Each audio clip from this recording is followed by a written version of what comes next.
For over 1 million years, great rivers of ice have surged from their Arctic birthplace to claw at the Earth with massive, frozen talons.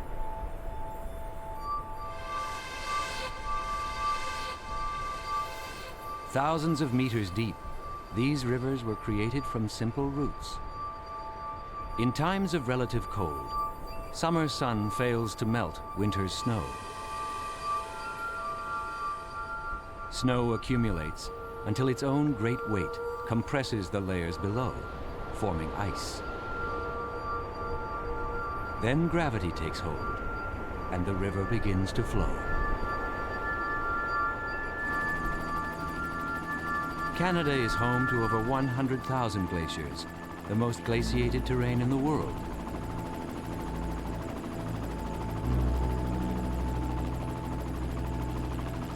To journey to a glacier is to travel back in time, to a place where the story of the Ice Age is still being written. And like oracles, they trace subtle paths towards our future.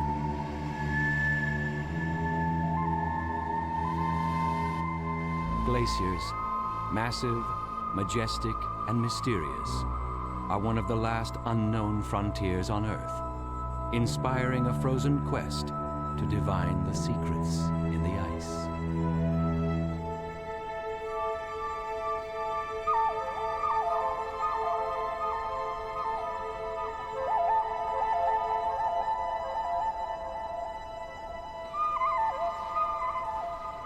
Out here, mankind seems small, inconsequential, and nature too powerful to comprehend.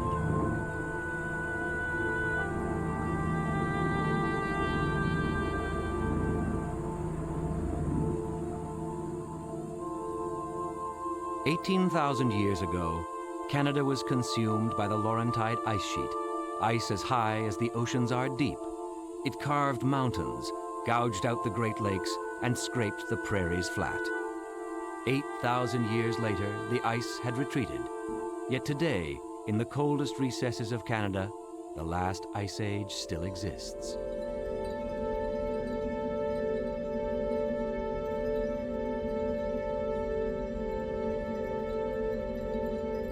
This is St. Elias, the way the world once was.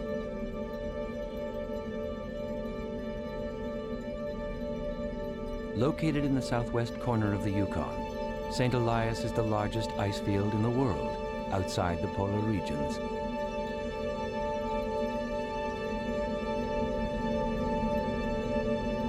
Towering above it, Mount Logan, the largest mass of granite on Earth, bears silent witness to 1 million years of history.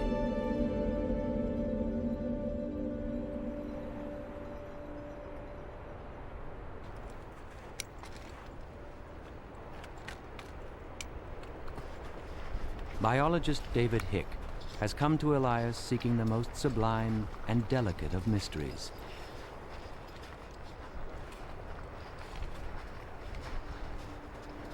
Here in this land of immense relief, a small, furry creature holds the key to life within the ice.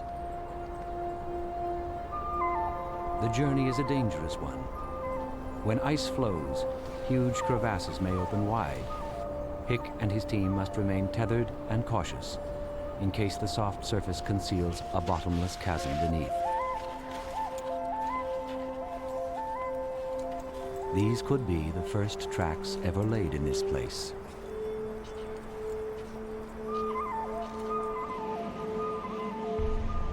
Their destination is a small peak, jutting from the ice like an island in a frozen sea. Called Nunataks, an Inuit word meaning land attached, life exists here on a precarious perch. Plants and insects are blown in on the wind. Birds arrive, blown off course during migration. Once here, they may have no other option except to nourish this minute ecosystem with their bodies. Only one animal, the collared pika, has traveled across the ice with a purpose. It is this tiny mammal, one of nature's greatest survivalists, that draws David Hick to the ends of the earth.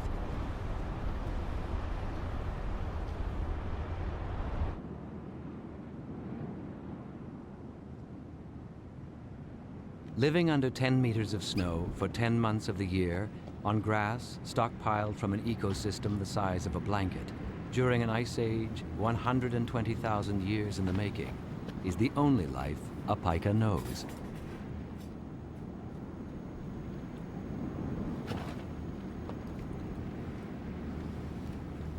My real interest in coming to these Nunataks and looking for pikas and for the other plants and animals is really a curiosity about the limits of life, just how far and how extreme and how remote can we find places where plants and animals seem to live. And here on this Nunatak, collared pikas and the plants, other plants and animals, they don't just live here, they thrive here.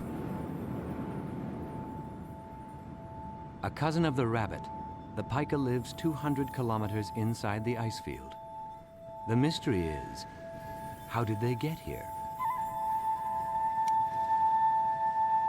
Did they live on Nunataks before the last ice age cut them off from the rest of the world? Or did they migrate from the mainland, seeking safe haven?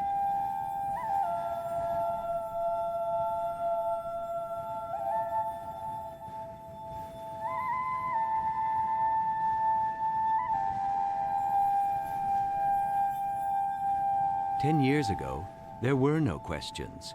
No one knew life existed here, until David Hick discovered pika thriving on the Nunataks. Since then, he's spent every summer studying life as it was 20,000 years ago.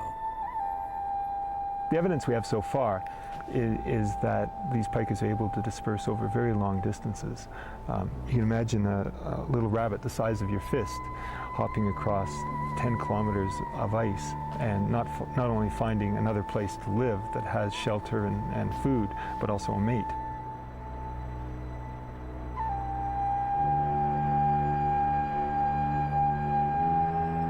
A delicate, natural balance prevails in the St. Elias ice field. On a once frozen continent, the pika may be the only mammal to have survived the last ice age, and understanding this tiny, ancient survivalist might help us understand the modern mysteries of life as the planet heats up. The pika survived a cold world. The question is, can it survive a warming one?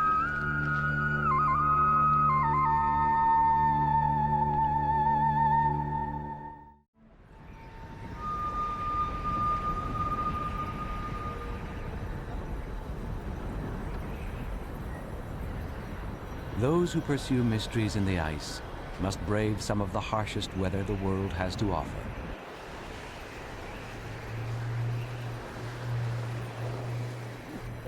Well, we've eaten the dogs. The hot dogs, it is. Yes.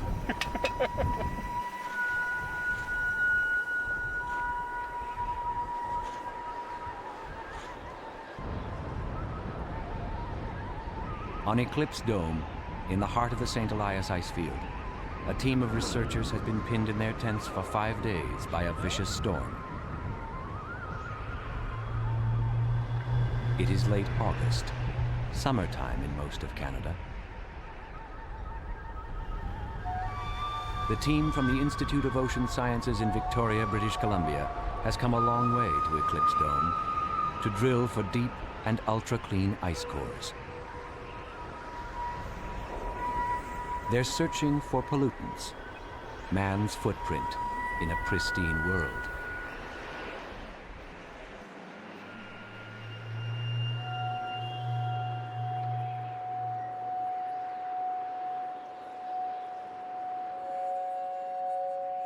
The storm clears, nature rests, and it soon becomes apparent, as difficult as it may be, this is the best job in the world. As Mount Logan towers 6,000 meters above them, there's time for an open-air meal and the first look at the world in nearly a week. Invisible to the naked eye, the air mass is volatile here. Only 150 kilometers from the Pacific coast, Asian, European, and North American air masses collide directly over Eclipse Dome.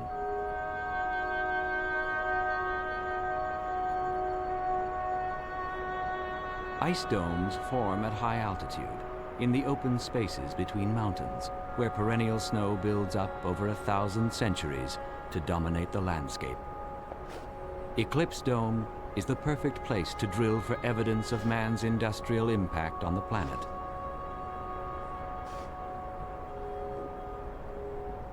Ice is the one place where we've got a long-term chance to capture gases out of the atmosphere. They don't get captured in the ocean or ocean sediments. So you can get CO2, methane records, and things like that from a long way back. I mean, it's kind of neat to think that you can infer what the CO2 levels were in the atmosphere 30,000 years ago by looking at ice. Like nothing else, glacial ice provides an indisputable portrait of the past. Today, it could provide a snapshot of the present, which we may not want to acknowledge. Water here from the electric drill operation. Michael Jeremiasov lowers the drill hundreds of meters down into the history of the world. Their search is for mercury, a natural but deadly toxin penetrating the Earth's water and food supplies in dangerous concentrations. But if they looked, Krakatoa, Hiroshima, Chernobyl, and Mount St. Helens could also be found here. The world's farthest reaches have always maintained a communication with this place. Any contaminant that gets an opportunity to come here, and it gets its opportunity by drifting in air masses, will eventually leave its imprint on this site. In the springtime in the Arctic, there's a phenomenon called the Arctic haze, and that happens particularly on the Alaskan coast, and I'm sure this site would have an opportunity of sampling it from time to time. And where does Arctic haze come from? Basically, it's Eastern European air masses that move across the Arctic Ocean in a period measured in weeks. We leave the motors off until we get very close to the bottom of the hole, and then we restart the drill motors and approach the bottom slowly.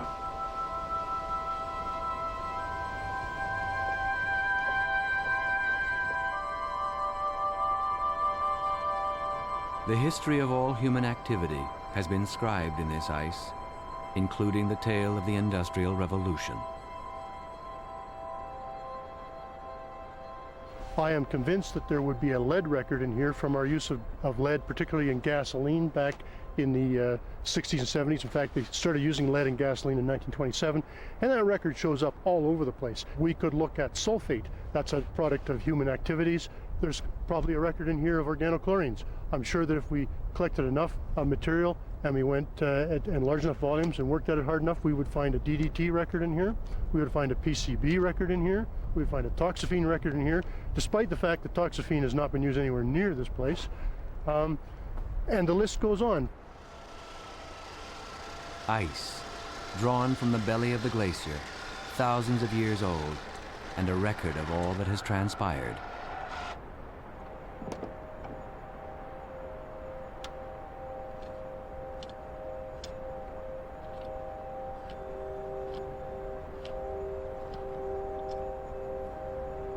Understanding the impact of human activities on the planet is the ecological riddle of our age. But the biggest risk here is that MacDonald himself will contaminate the core.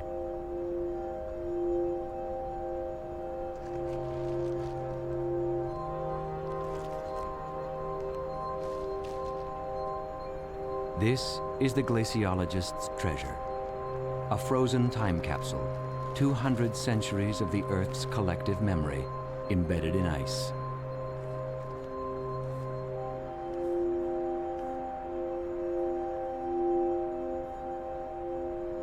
A world of terrible beauty and remorseless power. This is not a place man should come to make sense of his own folly. But the window on the world which Glaciers opens is only now beginning to be understood. The irony of Eclipse is this: Industrialized man has polluted places he has never even been.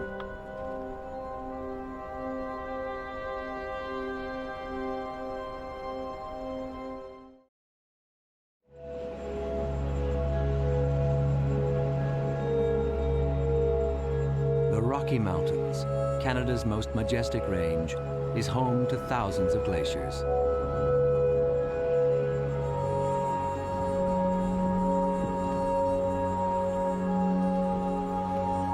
This is Peyto, located on the southern edge of the Columbia icefield, straddling the continental divide between Alberta and British Columbia. It is one of the most southerly glaciers in Canada. The mystery here is global warming. Glaciologist Michael Demuth and assistant Terry Beck seek to reveal the glacier's 20,000-year history and, through it, understand recent dramatic changes in global climate.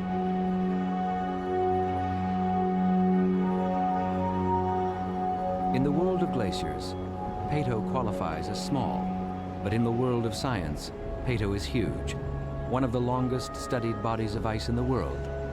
We understand more about this glacier than almost any other.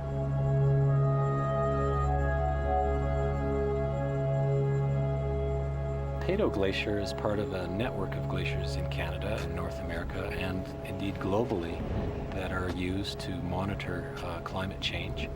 And using that network under the Global Climate Observing System and the World Glacier Monitoring Service, we're able to assess not only site-specific variations in climate, but build more regional and global pictures of climate variability. Glaciers have ebbed and flowed through these mountain valleys for almost 3 million years. But it's now possible that within the lifetime of our grandchildren, they may be gone forever.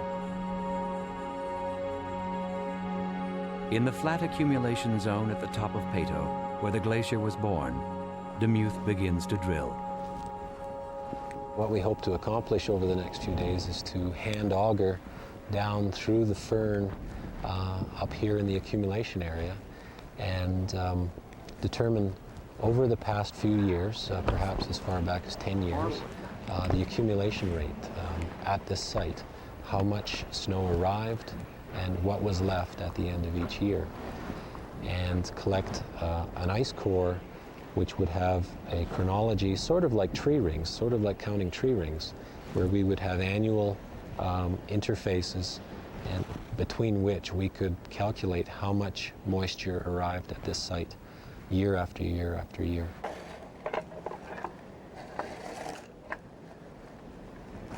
Okay, easy, easy. As we recover the cores out of the glacier, we'll be photographing them, looking at the stratigraphy, and trying to identify visually the annual layers. Yep. And this is simply accomplished by looking for dirty horizons, which normally are coincident with the late summer, start of winter time. And there's 1998 summer surface where that dirt layer is.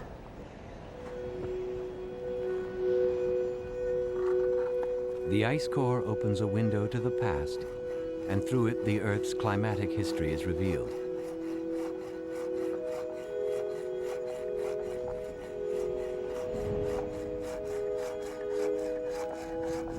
What Michael Demuth sees is a dramatic change in the local climate. In the mid-70s, there was a shift in the North American circulation pattern that created less snow in general in the winter in southwestern Canada and northwestern USA. And this pattern of less snow in winter has led to some drastic changes in the glaciers here.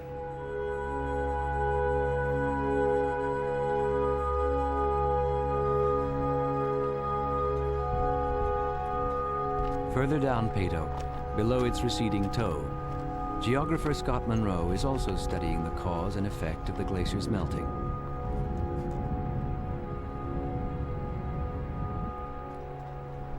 Overall, we're losing ice.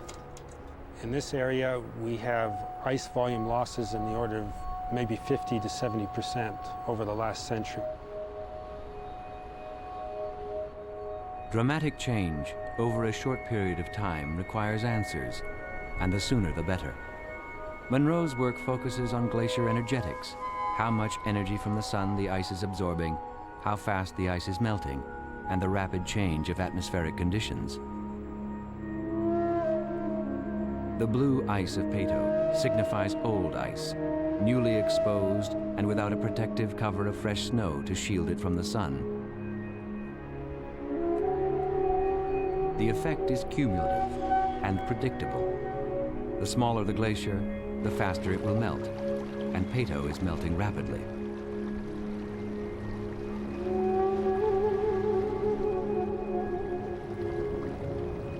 We consider Peto Glacier in the worldwide context. Is it unusual? Not at all. This is a retreating glacier. It's smaller than it was. We see the same picture in Europe, in Asia, large parts of South America, well, large parts, the Andes, southern South America. This is a pretty typical of what is going on worldwide.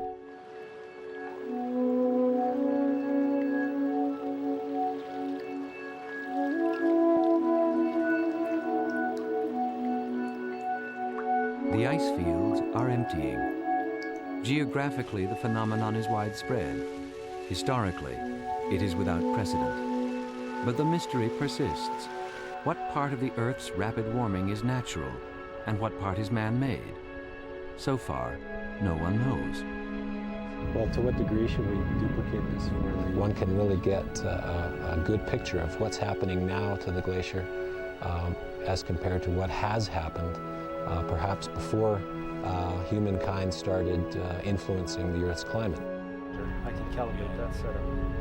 Alpine and mountain glaciers are losing mass at an accelerating rate that's perhaps broadly consistent. We haven't confirmed this absolutely, but broadly consistent with what we might expect with an enhanced greenhouse effect. The greenhouse effect. We all know about it, but should we fear it? Millions of years ago, the ice caps were temperate forests. In 1996, glaciers gained more mass than they lost. Perhaps man takes too much credit for his influence on the planet. Perhaps nature is the greatest mystery of all.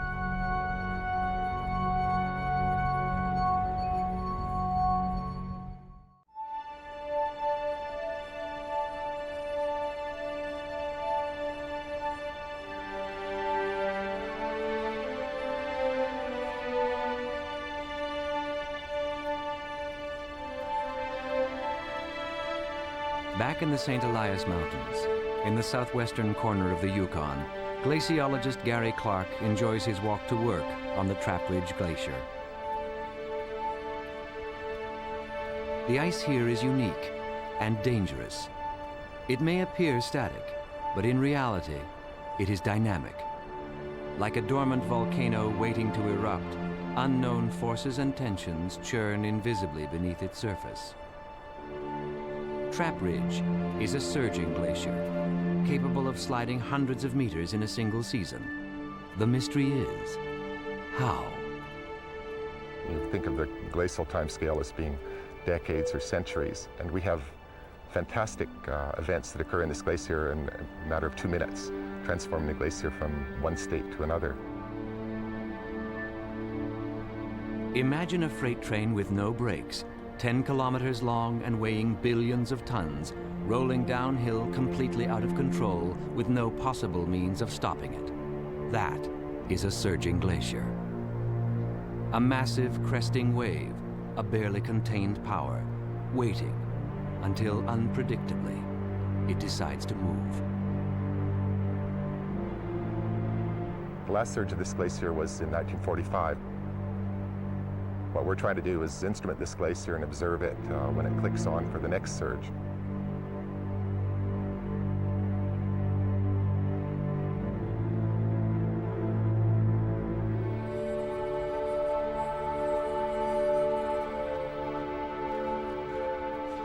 People are most fascinated by the surface of glaciers because that's what you get to stand on and photograph. for glaciologists, the really interesting stuff all occurs at the contact between the bottom ice and the bed beneath it, because that's where the processes that control fast flow are active. Fast flow means fast movement. Gary Clark has been studying Trap Ridge for 30 years and knows more about glaciers than perhaps anyone else on the planet.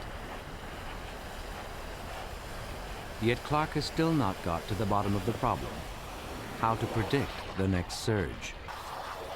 This is our hot water drill.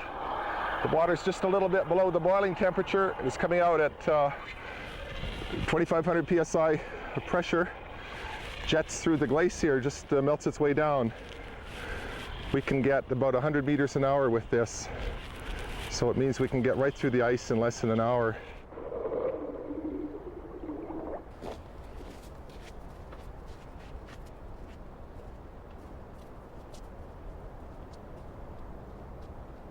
Our big approach to studying this glacier is to fill it with instruments. This is the most densely instrumented piece of ice in the world. We drill 60 holes in it every year. We put 200 sensors in or on the glacier and record their information year-round. We've been doing this with this level of intensity for now more than a decade. They've reached bedrock and lower a pressure gauge down into the glacier's frozen belly.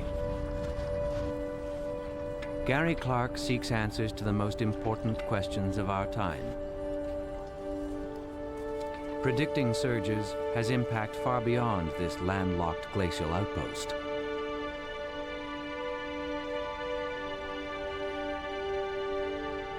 The kinds of things that interest us are the subglacial water pressure, which tends to be very close to the flotation pressure. And this is, in fact, what gives rise to the possibility of fast flow. When the glacier is flowing fast, it's virtually afloat on its own water. Meltwater, sinking through the ice, can be trapped between glacier and bedrock. If enough water collects and becomes pressurized, the glacier can lift itself up and hydroplane down the valley, in effect riding its own wave.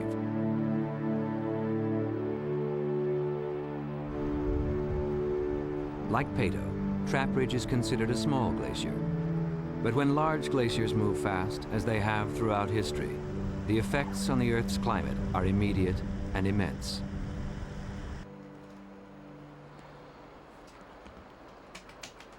The larger story is more relevant to the question of global climate.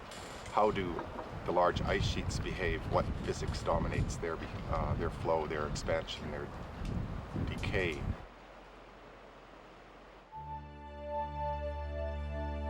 Over 75% of the world's population lives on or near ocean coastlines, exposed to any dramatic increase in sea levels.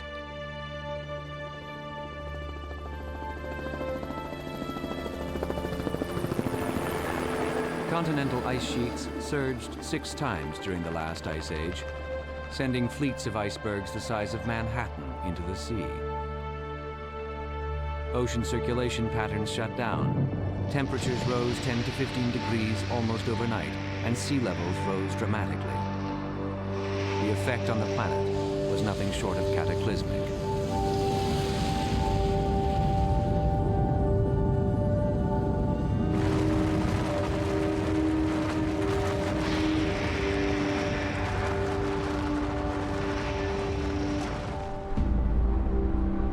If all the Earth's ice sheets surged or melted today, sea levels would rise over 70 meters, flooding inland by as much as 300 kilometers.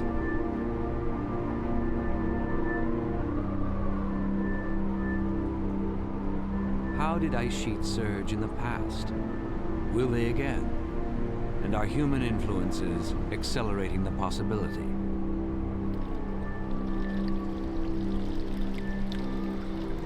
These are perhaps the greatest and most important mysteries in the ice.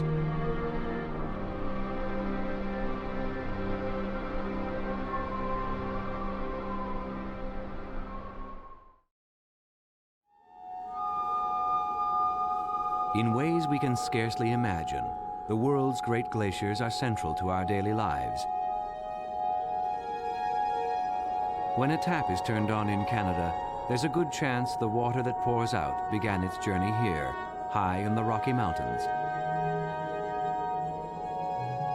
This is Snow Dome, the hydrologic apex of North America. From here, meltwater feeds 3 oceans, the Arctic, Pacific, even the Atlantic, 5,000 kilometers away.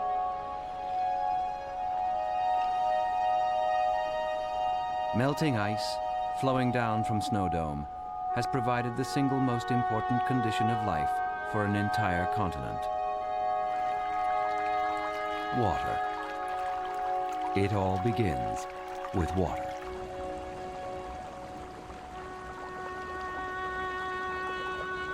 The change of state from solid to liquid is a moment of natural transformation.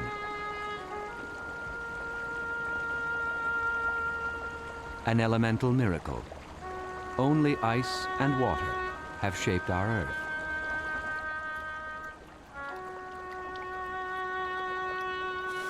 Glaciers carved these valleys, slicing through rock with an inconceivable force. When they receded, great rivers replaced them, channeling torrents of melting ice down from the highlands and breathing life into the landscape.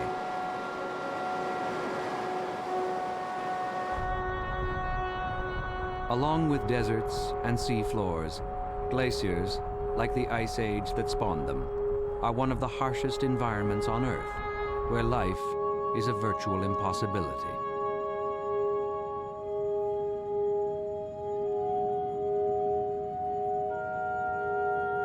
"20,000 years ago, this valley was filled to the brim with ice, as far as the eye could see. Mountains, thousands of meters in elevation, were mere Nunataks, their peaks, like arcs drifting in a frozen wasteland, the only possible sanctuary. 10,000 years ago, this is what the world became. The glacier, long vanquished from this valley, had left behind the necessary ingredients for nature to thrive here.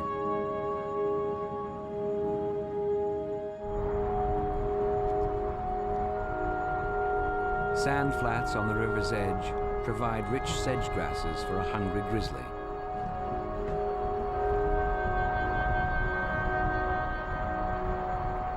On the edge of the former ice field, dull sheep find forage on steep slopes.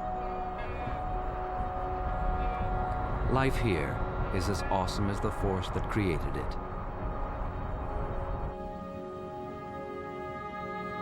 In the Yukon's Ruby Range, glaciers disappeared 15,000 years ago, and the pika, the great Ice Age survivalist, watched them melt.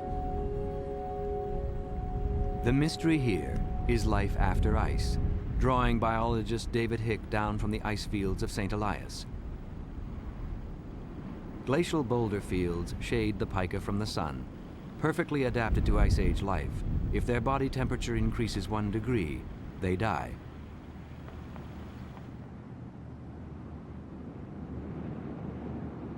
Isolated for thousands of years, pika are the most inbred mammal on Earth, creating a new age problem for the world's smallest farmer.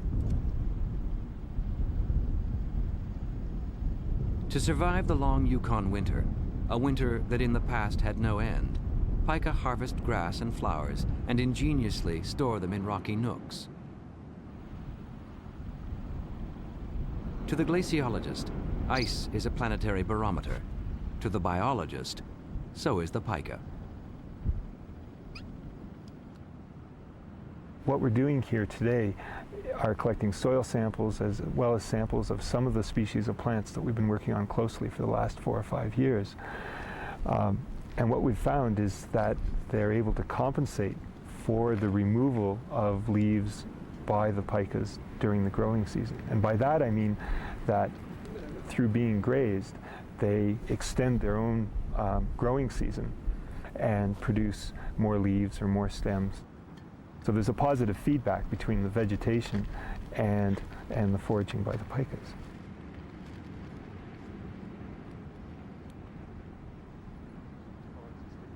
By studying pika in opposing ecosystems, on the ice fields and in mountain valleys, David Hick attempts to understand the challenges of surviving in a changing, warming world. The plants and animals that grow here are really a function of the past glacial history and the current climate. And the changes that might occur over the next decades of climate change are difficult to predict, but we can look at sites that, for example, here in the Front Ranges, and compare them to the Ruby Ranges, which have a slightly longer growing season, and perhaps predict what these changes might be over time.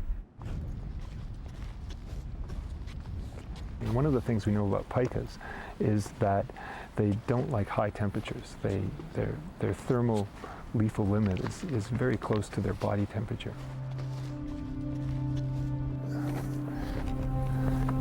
Probably doesn't have very much snow cover. You can see it's not very large either. Right. Yeah, again, this one's not active right now. They're reach a bit further back and get a bit more out of this, but all that looks pretty old. Well, that's last season's here. It's last season's, but a lot of this is just moss. So 80% of the Ruby Range pika colony died this year, a direct result of global warming. For the pika, adaptation to rapid change may prove impossible. The world is simply moving too fast, forcing one of the great mysteries of life in the ice fields to vanish before David Hick gets his answers.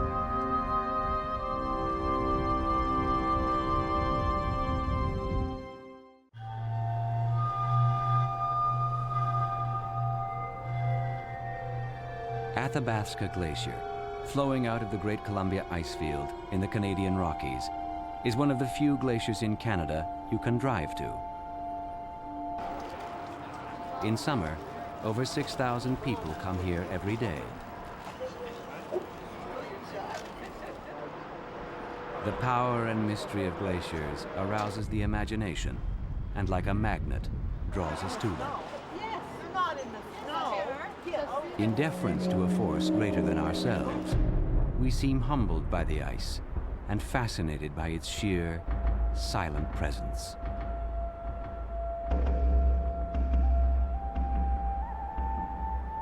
We are not alone. Throughout history, people have always been drawn to these places.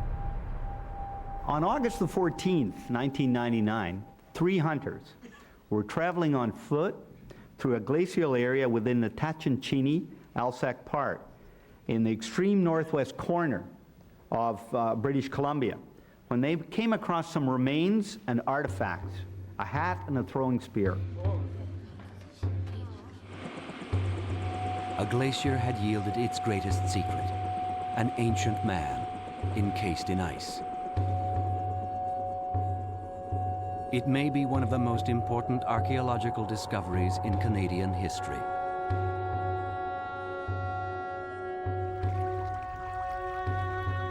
The man carried with him a trove of well-crafted belongings, a beautifully woven hat, a stout walking stick, a spear thrower, and a leather pouch containing edible leaves and fish.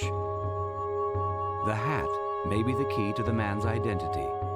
He lived and died about 600 years ago and was probably on a journey, either to hunt or to trade with peoples living on the glacier's other side when he disappeared. Glaciologist Eric Blake was a member of the team that excavated the site. To hear that some remains had been found was amazing. I must say one of my initial thoughts was feeling sorrow for the fellow and presumably his family when he didn't come home. The way that glaciers form is ideal in terms of preserving both the chronology and in fact preserving things in the ice. It's always laid down in layers with fresh snowfall. If you put anything on the surface, it's going to get buried in the snow and it's going to be kept at a cold temperature. So it's just great for preserving artifacts and or other organic tissue.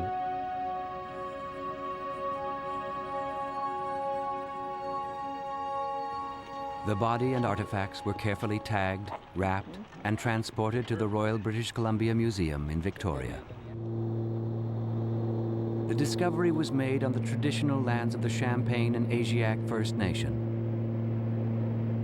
They have named him Quadedansinshi, meaning long ago person found. Stories of traveling across glaciers are common in their oral history, and Quadedansinshi brings them to life. To science, the remarkable paradox of the discovery is that the glacier may never have given up its treasure if it had not been melting, back to the level it was 600 years ago.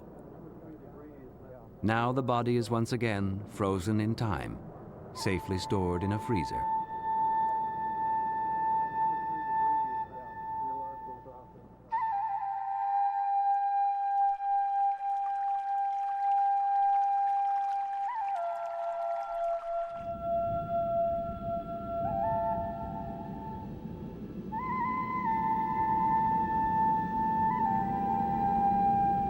The world's glaciers are melting.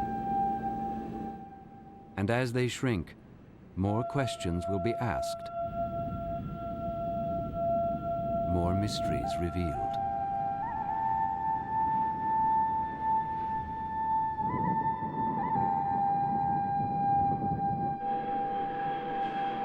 The 1990s have been the hottest decade in 1,000 years.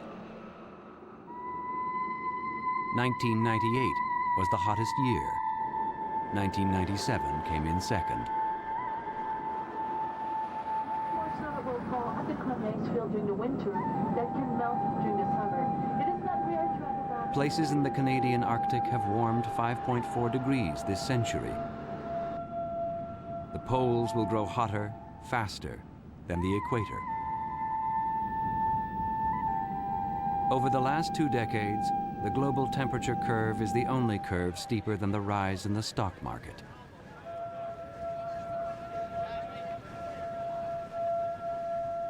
In 20 years, the Northwest Passage, the fabled route through Canada's Arctic ice, may crack wide open for the first time in millennia.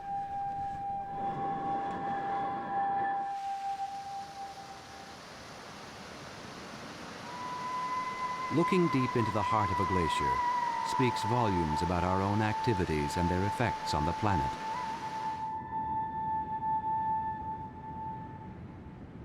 They provide the clearest picture of the planet's past. And driving roughshod over it today is an omen for the future.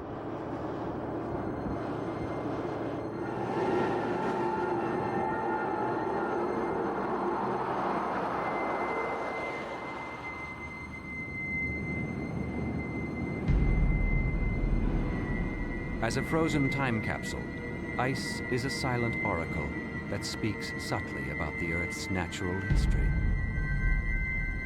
Can the portraits glaciers describe of our past and present guide our passage into the future? Ice ages have been a part of the Earth's natural evolution for millions of years.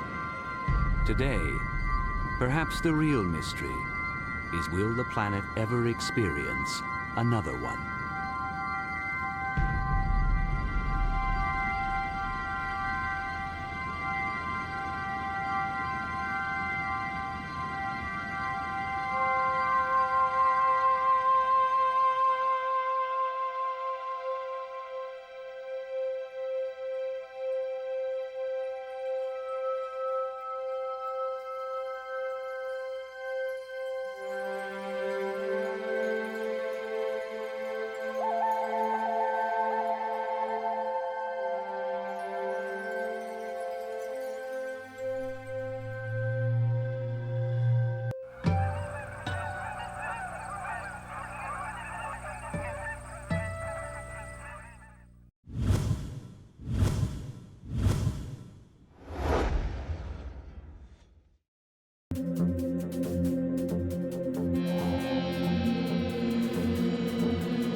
Fan 266, proceed on to Delta Romeo, hold short of Delta taxiway, maintain listening watch.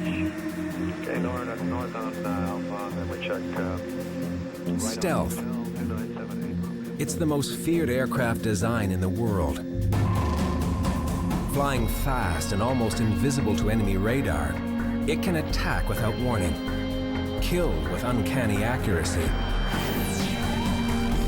and then, just like a ghost, it disappears. The stealth fighter and bomber were intended to be the ultimate offensive weapons. And they would be, except for one even deadlier design that is superior to any technology known to man. It flies in total silence, rarely misses a kill, and never runs out of gas. The greatest engineer on Earth has created the owl, nature's stealth fighter.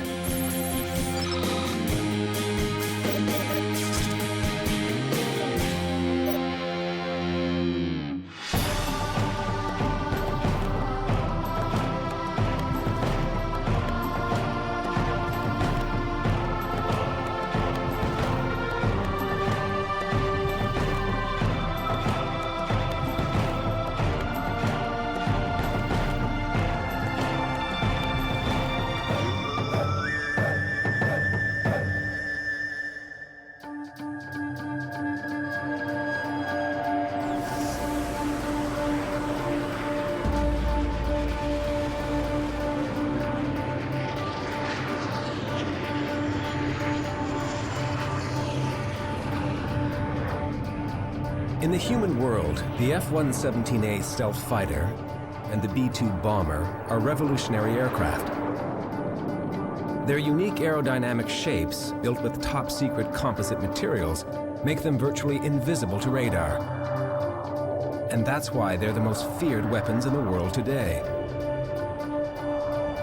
To create the ultimate aircraft, most aeronautical engineers would start with a stealthy, silent design.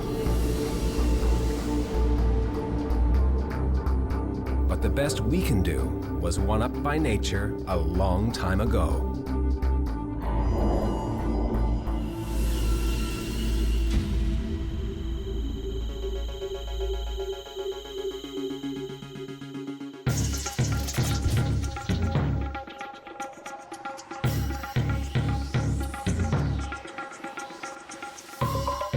In the natural world, stealth has been the key to survival since the dawn of time. The owl has been refining its technology and techniques from the very beginning, while humans, it seems, are still stuck in the dark ages.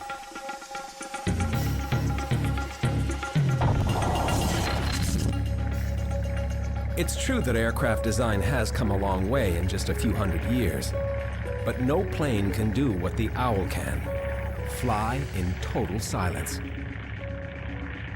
It's quite clear that the owl developed this unique technique of flying silently, and to some extent it puts our development of human flight, human-powered flight, over 100 years a little bit to shame. Jeffrey Lilly is an aeronautical engineer at NASA, and he thinks owls are the key to the future of human flight. We would very much like of course, to fly like the owls. Today, NASA is seeking answers hidden in its feathers and wings. But there's a lot more to the owl than a unique physique.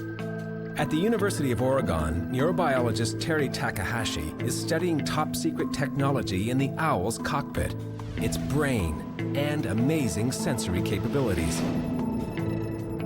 Large portions of its brain are devoted to processing of sound. And all those brain areas are bigger in proportion to these birds. They can hear sounds that are somewhere between 10 and maybe even 15 decibels quieter than the absolute quietest that normal humans can hear.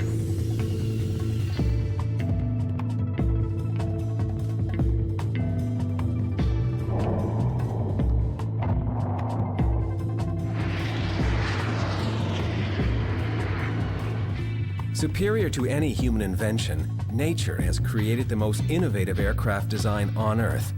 A craft built not for speed, but silent, invisible, deadly attack.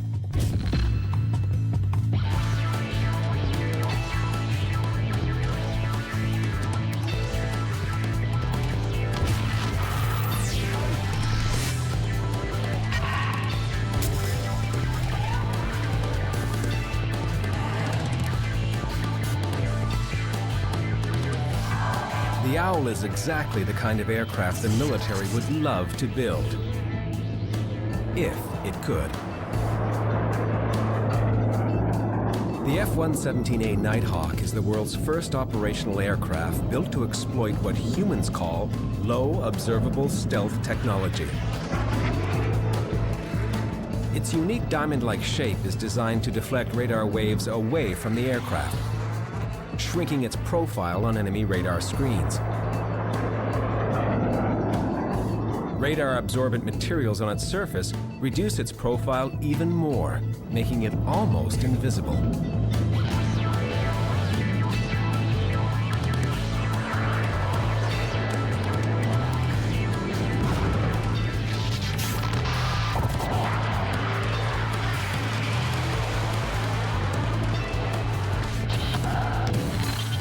The fact that it's very difficult to detect the incoming stealth fighter, it makes it very much like the owl. Once the owl decides to strike, it'll descend very silently so the mouse doesn't know it's coming.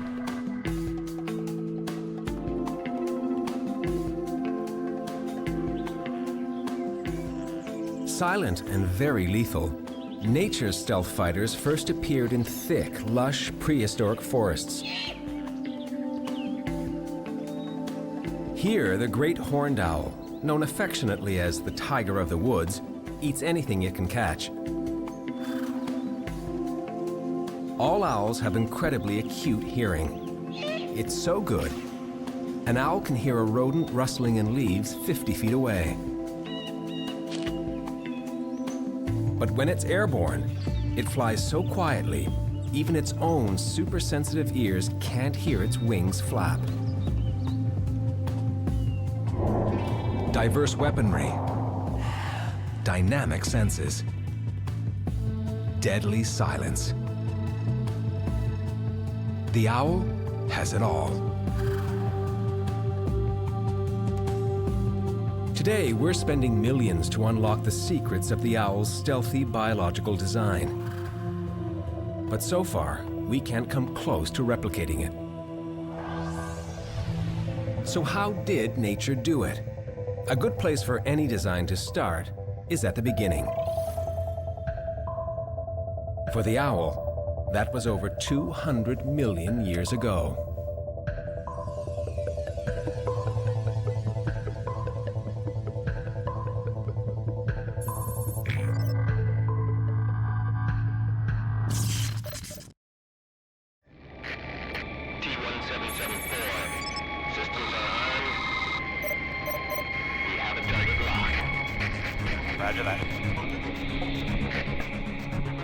Owls are unique amongst birds. They're built for stealth. It's the perfect hunting strategy, and today it's still being improved on by species like the snowy owl of the Arctic.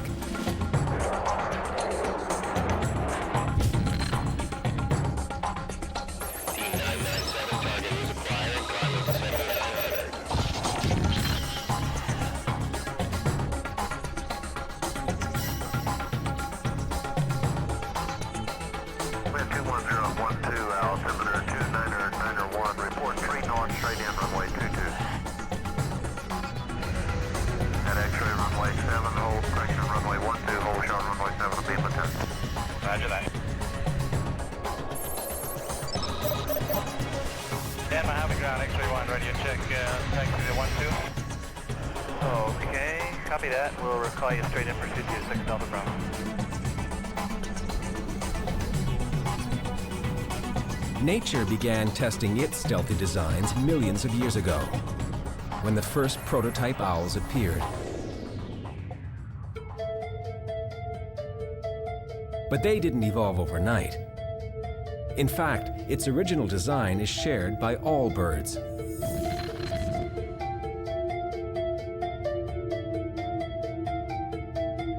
The origins of flight began about 200 million years ago, when the bird's first ancestors appeared alongside the dinosaurs.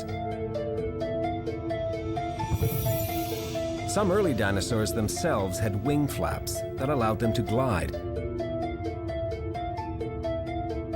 But the real breakthrough came with feathers. Feathers evolved as smaller dinosaurs grew elongated scales that first became protofeathers and then ultimately complete wings. Bones became hollow and were supported by an internal honeycomb of trusses. But these earliest birds were awkward flyers, and so evolution stepped in to remove any excess weight, including teeth. Soon enough, a practical working design for a flying bird appeared.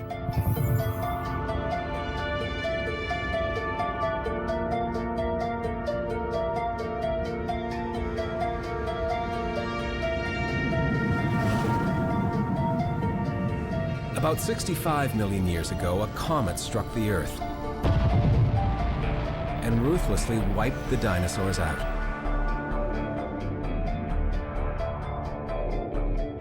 But out of the chaos that followed, new creatures evolved, including millions of mice. Owls too evolved quickly to hunt them. They acquired a powerful night vision capability, acute hearing, and a razor-sharp beak and talons as their preferred and fearsome weapons. All these things make an owl a very good predator and has allowed it to survive for millions of years. So they're built well for hunting. Today, there are 205 species of owls, found in every ecosystem on Earth.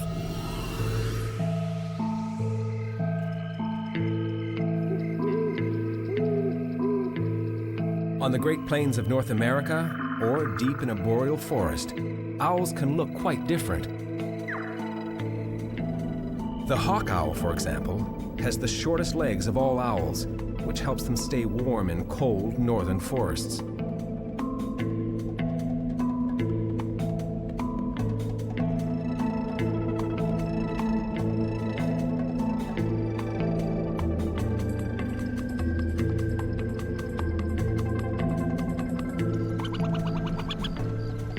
But the hawk owl's closest cousin, the burrowing owl, has the longest legs to help it get a good view of the vast treeless prairie.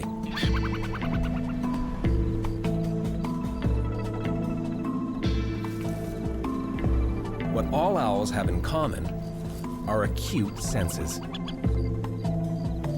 In these birds, both the eyes and the ears are large. So if I were an owl, I would have an ear opening that's about this big, and an eyeball about like the size of a very large grapefruit. All owls have incredible binocular vision. Inside the eye, light-sensitive rods outnumber color-sensitive cones by at least 10 to 1. As a result, in low light conditions, owls can see at least 10 times better than humans.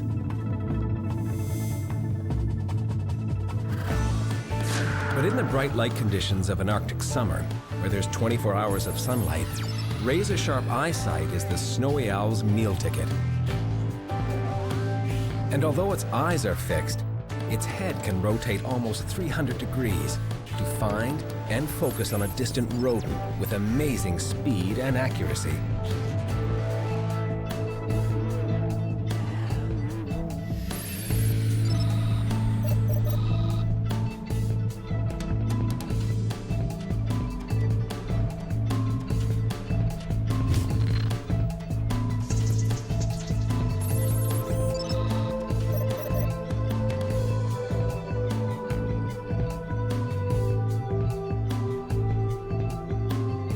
The tundra is as flat as a pancake, and the snowy owl scans the landscape incessantly with its acute binocular vision for any sign of prey. Up here, lemmings are the main menu item, so they're right to be nervous, scurrying into holes at the first sign of danger. But the owl is wise to be patient. It can sit on its perch for hours, watching and waiting for a flash of movement.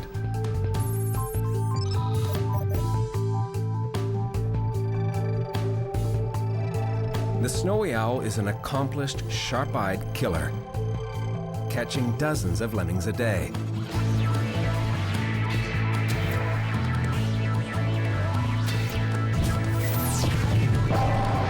Like all owls, it also has remarkable hearing.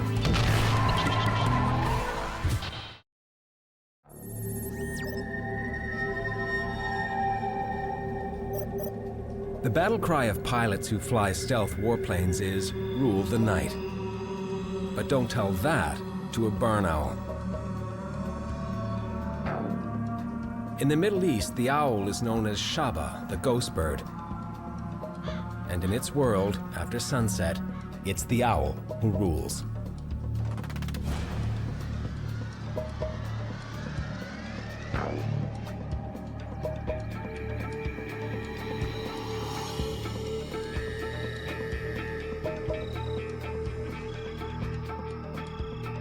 Inside its domain, the barn owl is so finely tuned in to the frequency of rustling prey, it can hear a mouse step on a piece of straw.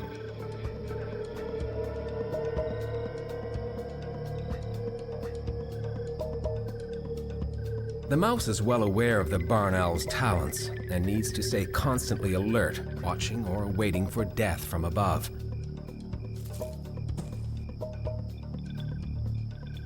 But the owl's broad facial disc can capture even the slightest sound made inside the barn. When the mouse makes a move, the owl is right on it, ready to kill, even in total darkness. The owl's uncanny ability to hunt by sound alone is unique. Now, scientists are using unique technology of their own to learn how it does it.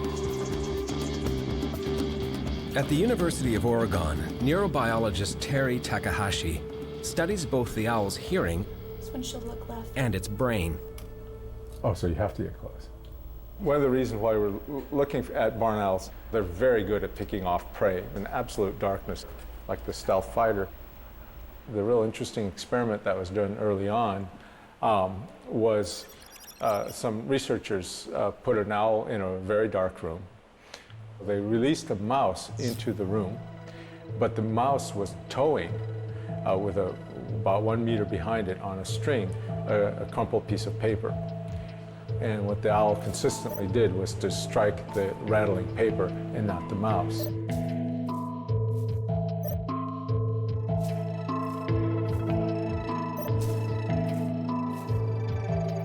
Other experiments in the past 50 years have shown that many owl species can hunt in total darkness. But the big question is, what are the secrets behind the owl's superb hearing? What makes barn owls different from other raptors is really the shape of its face. So come here, let me look over here. You can see that it's round, and it's kind of a heart-shaped face.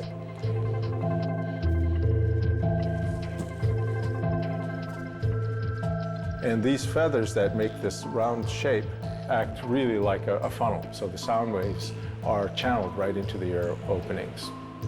The right ear is actually located below the left ear. But despite that, the right ear actually acts like a microphone pointing upwards, so that it's more sensitive to sounds coming from above, whereas the left ear is actually like a microphone pointed downward. Inside the barn, the movements of the mouse send sound waves arcing through the air up towards the owl. The sound reaches the left ear first and helps indicate the location of the mouse. When both ears register the sound waves at the same time, it means that the mouse is now directly in front of the owl. But since the mouse is constantly moving, the owl too has to constantly move its head to maintain a precise fix on its target. With the speed of an ultra-fast supercomputer, it takes just milliseconds to coordinate the location, time, and intensity differences of a sound, faster than the software in the cockpit of a stealth fighter. The brain of the barn owl actually builds a map of acoustic space, kind of like a radar screen. And the owl's radar-like brain is deadly precise. To see how it works, Terry puts his owls in an anechoic chamber, an echoless room also used by military aircraft designers. The room, in addition to being very quiet, is also very, very dark. And again, it's an effort to control the environment, control the stimulus that the owl is supposed to be paying attention to. We want to essentially simulate the natural environment of an owl, dark, say a barn, and the speakers are broadcasting sounds that are mouse-like. During hunting, what the bird does is it looks at its radar map or sonar screen and says, ah, there's a mouse, and it's down and to the right. It'll turn its head to it, and then, which will bring the image of that active source right to the center of its screen. And so if the mouse starts to run away and starts to move, then the blip on its biological sonar screen will also move, and the owl will once again readjust its head to bring it back to center. As the bird gets very close to the prey, it will, at the last moment, replace its head with a talon and dispatches the prey. So how's the bird doing today? This one, the auditory alone, it did pretty well. This trace shows how the bird turned towards the target at first and then localized it secondly. This next trial, I'll try auditory and visual. Now science is learning what nature did a long time ago. When designing a stealthy aerial hunter, it's a good idea to put a powerful supercomputer in the cockpit.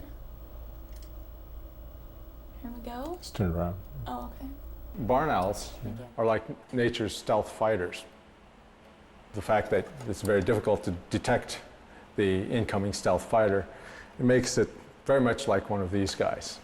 The engineering that went into building this is probably a lot like the engineering that went into building one of these guys.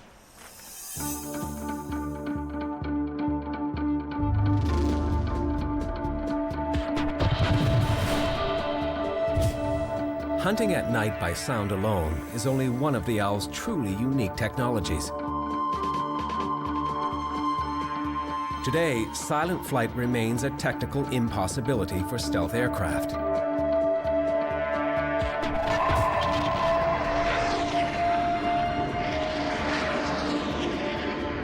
But when owls fly, they're so quiet they can't hear the movement of their own wings.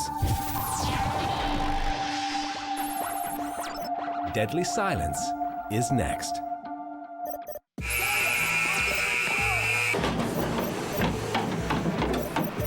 Almost half the size of a football field, the B-2 bomber is huge, and its 4 massive jet engines make it anything but silent.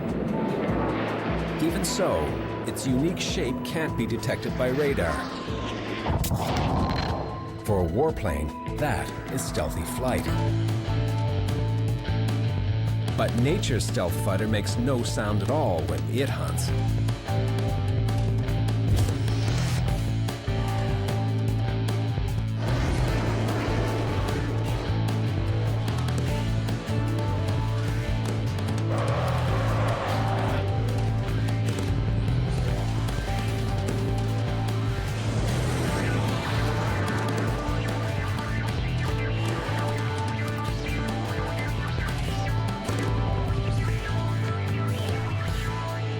An owl attacks in total, deadly silence.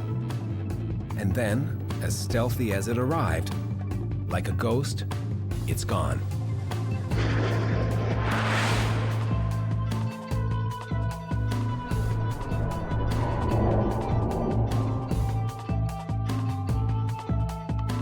The stealthiness of the owl has 2 components to it. One is being able to locate prey without having to make an active sound. And the other, like the stealth fighter, is it can't be detected by flight sounds.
Conventional aircraft are detected easily by radar. The waves bounce off the exterior, revealing its location.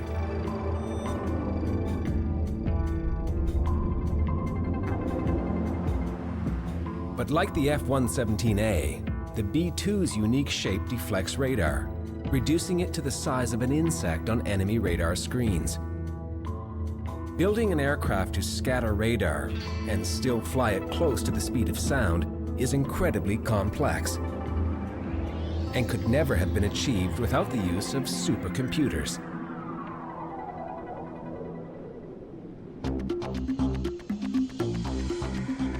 But nature didn't need a computer to build the perfect stealth aircraft.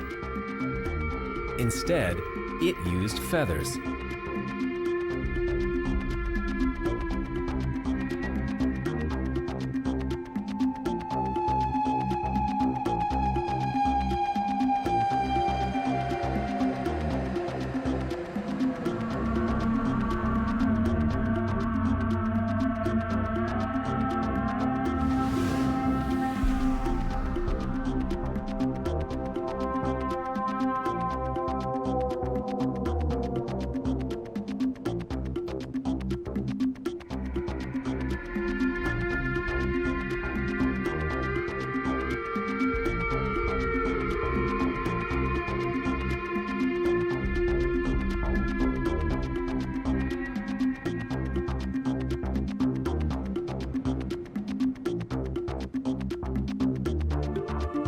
By the time a young owl grows up, it's covered with over 7,000 feathers, each one designed especially for silent flight.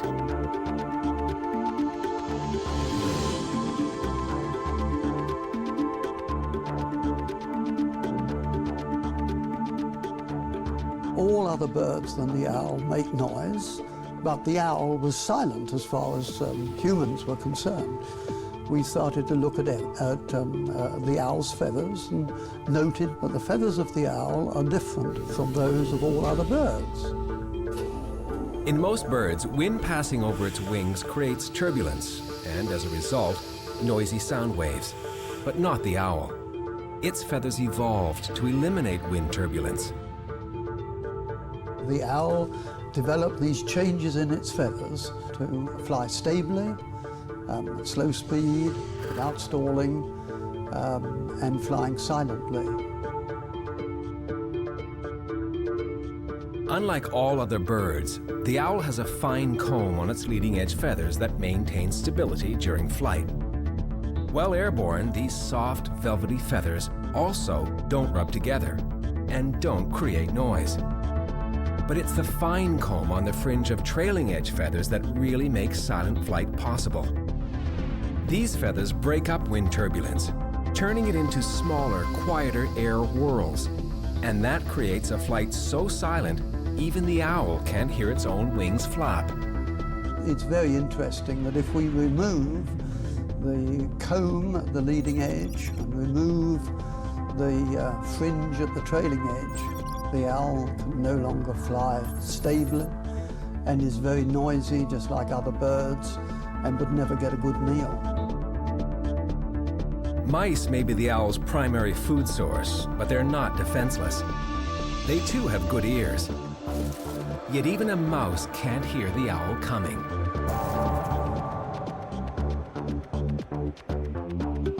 So far, no human invention has come close to matching the design of nature's silent, stealthy hunter.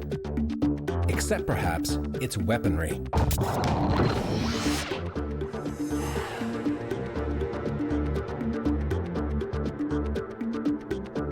But the weapons the owl does have makes it a formidable killer.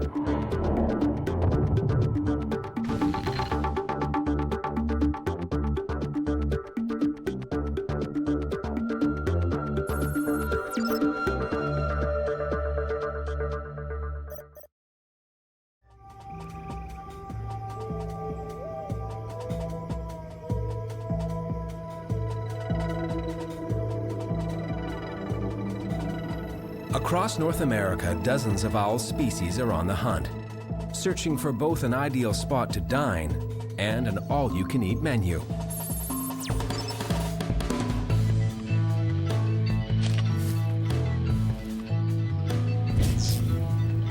After a forest fire, nature is magically reborn. And usually that includes a mouse population boom.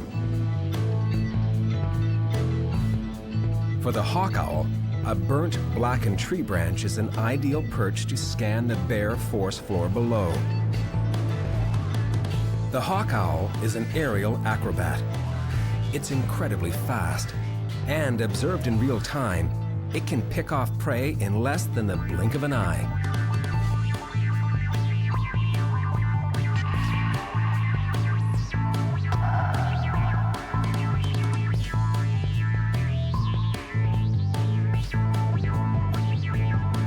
On the vast North American prairie, there's not many trees, but there are thousands of prairie dogs, all burrowing holes deep into the ground. And when a prairie dog moves on, the aptly named burrowing owl moves right in. And for it, a small mound of earth is ideal to watch for foraging mice. Like all owls, it flies silent and strikes before the unlucky rodent senses even a hint of danger. The young owls rarely leave the safety of their burrow and can run quickly inside it at the first sign of danger. Even owls have their enemies.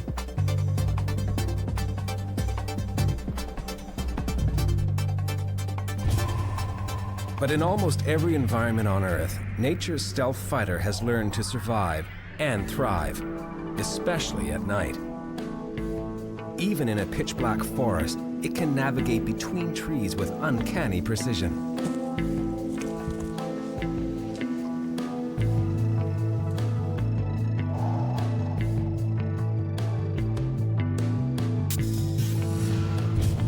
In a barn, deep in the forest, day or night, the owl always flies straight to the kill. But wherever it hunts, formidable weapons are key to its success. The owl's claw has 4 talons, razor-sharp daggers to capture its prey or grab onto a roosting post.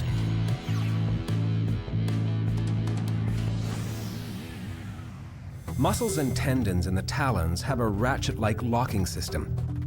Ridges on the tendons lock the talons in place and prevent the grip from slipping. When it's ready to let go, the owl moves the tendon and the muscle slides, releasing the talon.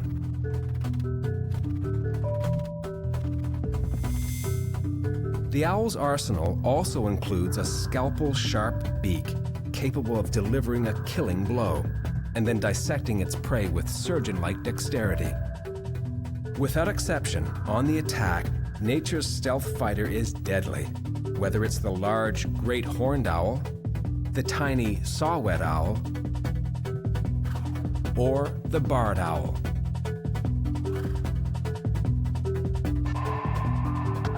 The owl developed this unique technique on perch to prey, a very steep approach, flying stably as a wonderful stable flying platform, approaching the prey.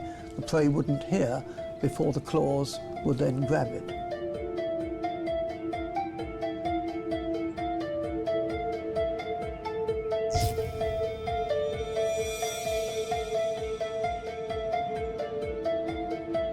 And this stealthy hunter never misses. Well, almost never. Sometimes the mouse gets lucky, but not for long. The owl recalibrates its position, and if it gets a second chance, makes no mistake.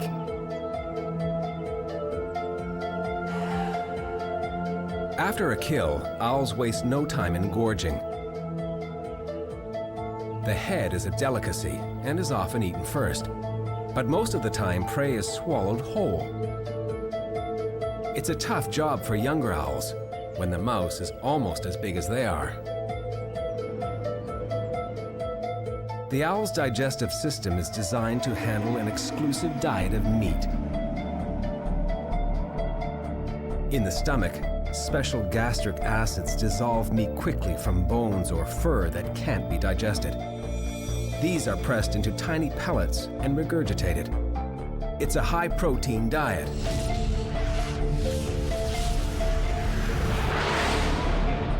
The super high-octane fuel of nature's stealth fighter.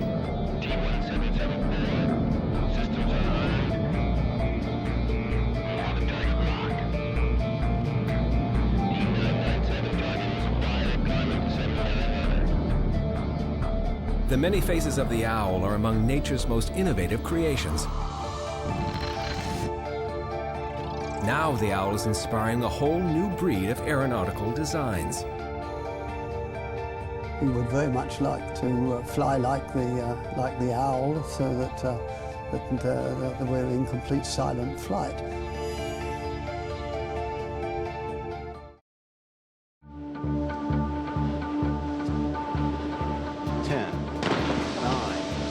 We have a go for main engine start. 6, 5, 4, 3, 2, 1. We have booster ignition and liftoff.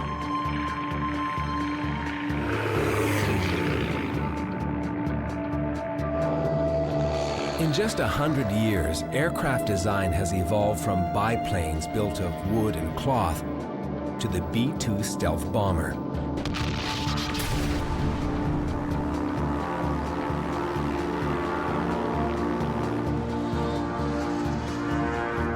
But so far, no one's been able to figure out how to fly like an owl. To go further, the future of flight needs a lot more imagination.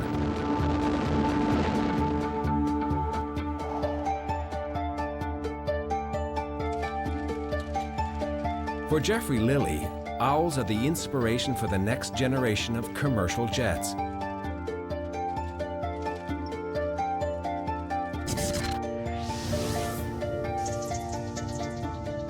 He's an aeronautical engineer at NASA's Research Center in Langley, Virginia. Both the Apollo moonlander and the space shuttle were tested here. And right now, so are the aircraft of the future. They don't look like birds, but NASA hopes they'll at least act like them. And if all goes well, sometime in the not-too-distant future, we too will be able to take off, fly, and land just like, you guessed it. But for now, Jeffrey would be happy to incorporate just one of the natural principles of flight into large commercial jets, like designing a Boeing 757 to land as quietly as an owl, swooping in for the kill. The problem is that with aircraft coming into land, the aircraft is flying low over people who live close to the airport. And when we looked at this problem, we just simply thought, well, is there any other vehicle flying in the sky at the present time that flies silently? The owl was silent as far as humans were concerned. And so the question was, if the owl can fly silently, why can't we do this on the airplane?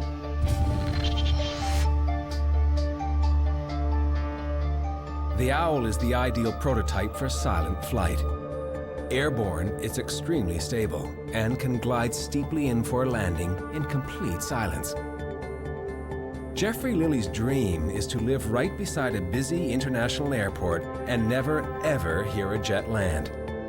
Owl technology could provide the answer.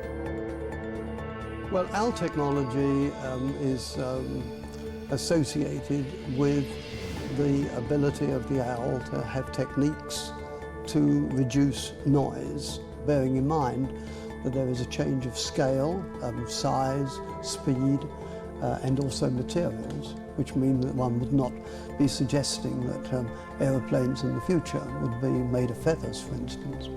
We will need to adapt what the owl did in solving this problem on its particular size.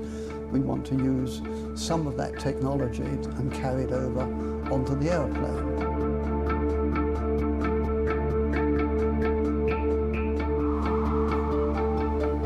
New composite materials and especially new wing designs are tested in NASA's wind tunnels. For now, this is where owl-inspired human technology is taking off. Eventually, we will be able to have a performance on an aeroplane which relates very closely to the performance that we have of the owl.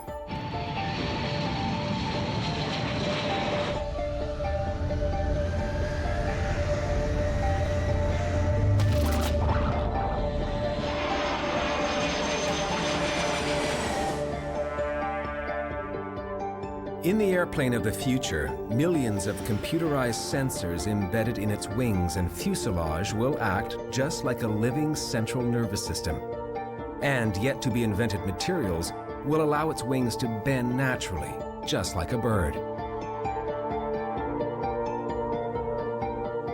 NASA is the ultimate sandbox for aircraft designers. And by playing with ideas like pretending to be an owl to discover a way for a jetliner to land silently, today's dreams become tomorrow's technologies. In the case of the owl is on the tree and is then coming down at this steep trajectory towards its prey.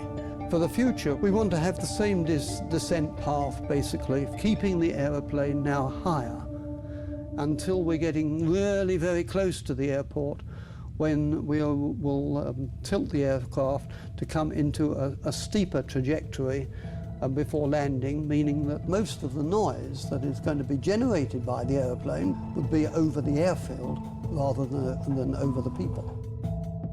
And if we could do exactly what the owl does in catching its prey, if we could do just that today with a vehicle the size of an airplane, I'm sure somebody should get a Nobel Prize for doing it.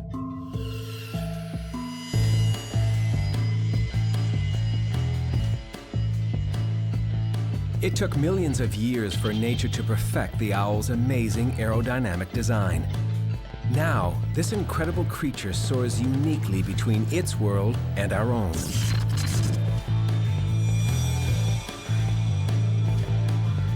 And for those designing new generations of aircraft, they'll be learning from the owl for a long time to come.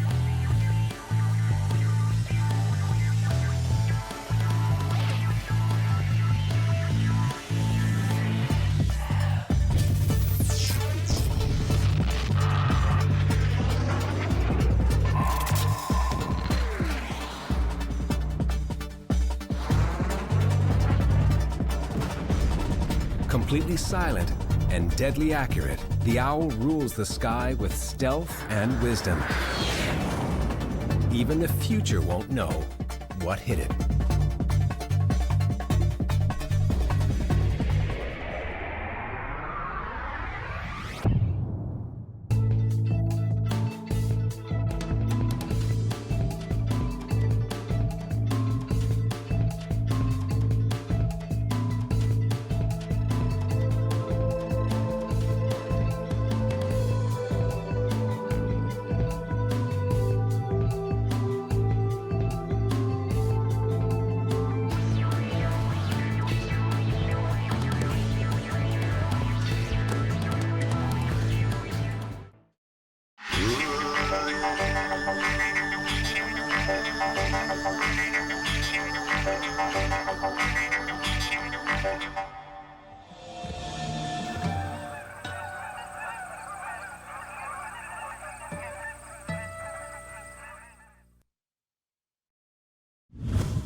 Okay, Houston, we're maneuvering to the burn attitude. Bud, we copy the 12. Our motion to the left is... After a 7-month, 119-million-mile journey into deep space, Mars, the bloody beacon of our imagination, appears like a heavenly apple, ripe for the picking. Apollo 12, Houston, your go for LOI. Roger, Houston.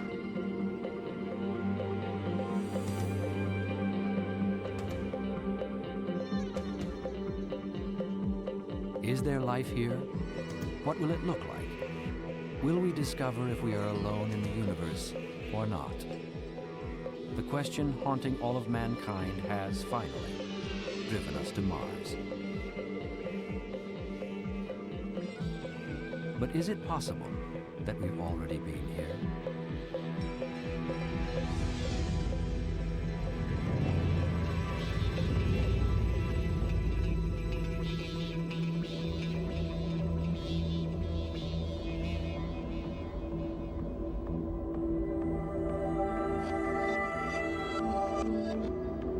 A soft breeze blows from the west at about 10 kilometers an hour, and the temperature's a balmy 8 degrees, way up from last night's low of minus 200.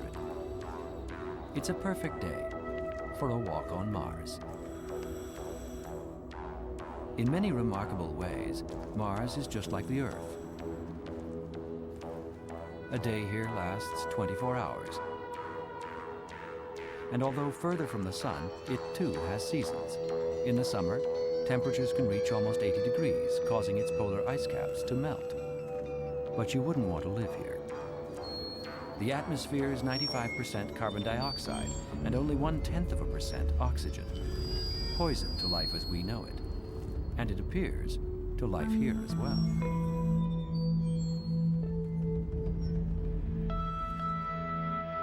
Mars is half the size of Earth, but some geological features dwarf those on our planet. The volcano Olympus Mons rises 75,000 feet, 2.5 times the size of Everest. And the Valles Marineris Canyon would stretch from Vancouver to Halifax, the longest of its kind in the known solar system.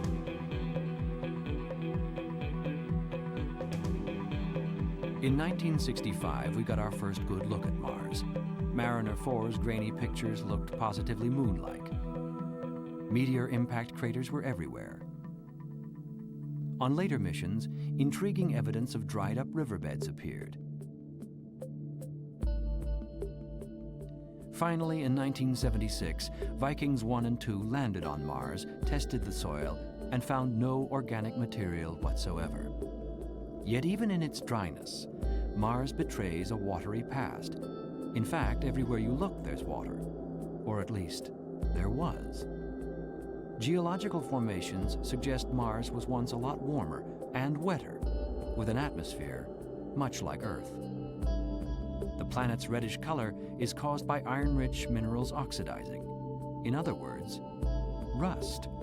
Mars is covered in it, we think leached to the surface by groundwater. So where did it go? Our best guess is that it's frozen at the poles or hidden underground. For life as we know it, no liquid water means no life. But for scientists, no clear evidence of water is no good reason not to go. When we study the possibility of life on Mars, we're really concerned about three major things. First of all, could life have evolved independently on Mars? So in which case there are two types of life forms, one on Mars and one on Earth. Or did life evolve on Earth and then get transferred to Mars on bits of rocks thrown up by impact events? Another speculation, of course, is that life could have evolved on Mars and not evolved on Earth and actually been transferred to Earth on bits of rock, in which case we're all Martians. Since the dawn of human history, we've dreamed of Martians. The ancients associated Mars with war and chaos, unaware its bloody color was only the reflection of a very rusty world. With the invention of the telescope, we took a closer look. In the late 1800s, Italian astronomer Giovanni Schiaparelli saw what he thought were man-made canals. In 1904, Percival Lowell, an American millionaire, seized on Schiaparelli's observations, sparing no expense to prove ingenious Martians were irrigating their drying, dying planet. It was one of the great wrong guesses in astronomical history. But Lowell and Schiaparelli did help launch a new century of studies and science fiction, inspiring the imagination of more than a few future scientists. Mars is the Rosetta Stone for letting us know whether life is unique to the Earth or a general phenomenon in the universe, and letting us know whether life as we find it on Earth is the pattern for all life everywhere or just one small part of a much greater tapestry. The challenge of our time is to go to Mars for the first time and to explore the place. And that's what it's about. It's about exploration. Going into the unknown, try to find out what's out there.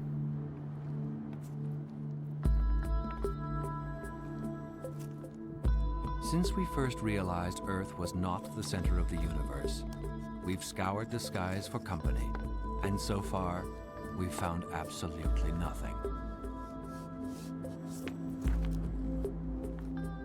On Mars, life seems impossible, or is it? On Earth, recent discoveries of organisms thriving in bizarre, hostile environments has given us new hope of finding life on the red planet. And if we do find it, odds are it's microscopic, at best, minute. But if it's unlike anything living on Earth, the impact will be gigantic. For now, Mars is the place for us to go.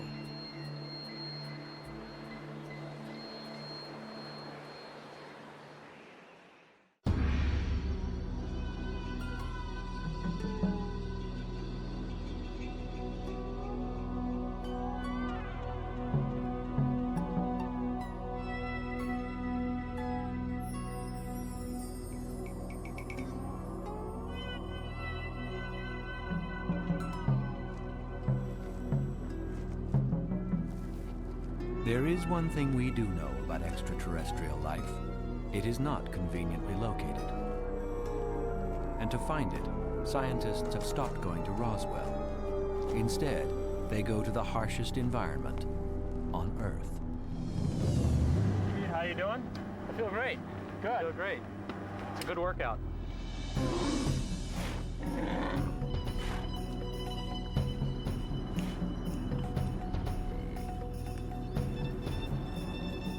Of all the places on our planet, Devon Island is almost the red planet. With one exception, here there is life.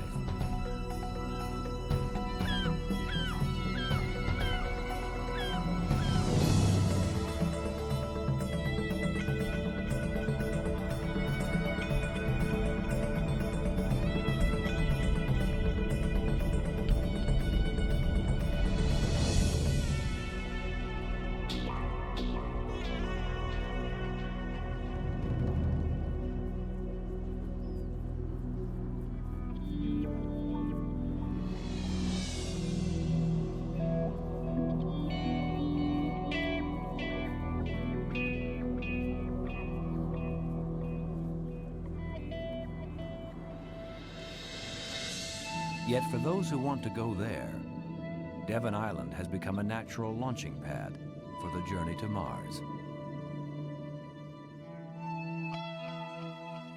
Located in Canada's high Arctic, 400 kilometers from the magnetic North Pole, Devon Island is the largest uninhabited island in the world.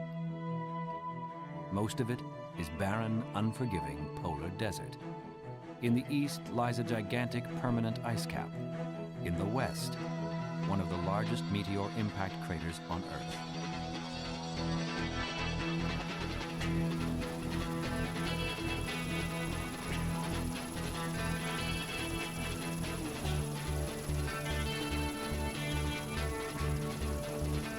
Every summer for the past 4 years, an international team of scientists has been drawn here to the floor of the Houghton impact crater.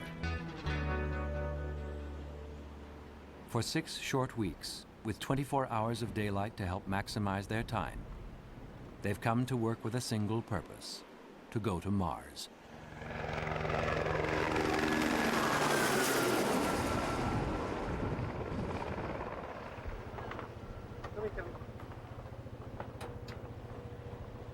Okay, Peter. Yes. It's actually between Dr. Pascal Lee, a NASA planetary scientist, is project leader for the Houghton Mars project. The scope of the project is twofold. Science is about geology, biology, life in extreme environments, analog studies between valleys and canyons on Devon and those on Mars. The other aspect is exploration research. 626, Devon Crater. Weather is 8 to 10 knots from the southwest across the runway, clear, good visibility. We thought, why not study at the same time how exploration is done and what it would take to send humans to Mars. It's just like planning a camping trip. You have to put together a plan that's well thought out. I often say that the voyage to Mars is the mother of all camping trips. For the 70 scientists and engineers who've traveled thousands of kilometers, hauling tons of equipment, telecommunications, fuel, and no portable toilets, this too is a mother of a trip. And now that they're here, isolated at the top of the world, everyone feels like an astronaut.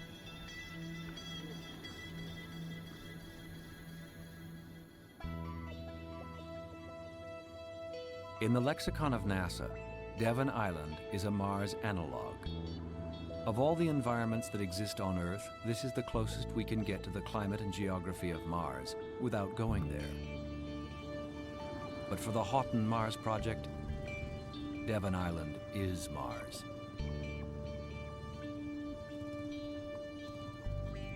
Exobiologist Dr. Charles Cockell studies the origins of life in the universe. And since we haven't found any yet, he's come to Devon Island. We really have to constrain our search for life based on what we really understand and what we know. And that's why we come to a polar environment, because at least we know life can survive in this environment. And so if we go to Mars and look for similar types of life, at least we're on safe ground. It's something we understand and we know. And then if we get to Mars and we find that there are completely unknown forms of life there, then that's great. What kinds of environments are favorable to life? What makes a planet happen? What makes it hospitable to life, capable of evolving? And how will we survive in a completely inhospitable world? The natural history of this barren world may reveal secrets about the next one out. Devon Island is a Mars analog more than just from the standpoint of having an impact crater in the polar desert. It's also many valleys and channels and networks of canyons and other valleys around the crater and throughout the land of Devon Island that bear astonishing morphological resemblances with Mars. Is it just a coincidence that the valleys on Devon Island, the canyons on Devon Island look like the ones on Mars, at least some of the ones on Mars, or is there something fundamental, a common underlying cause, a common underlying origin? Are the origins of life on Earth the same on Mars? To seek an answer to the question of the ages, we're drawn to Devon Island. And it appears we've come to the right place.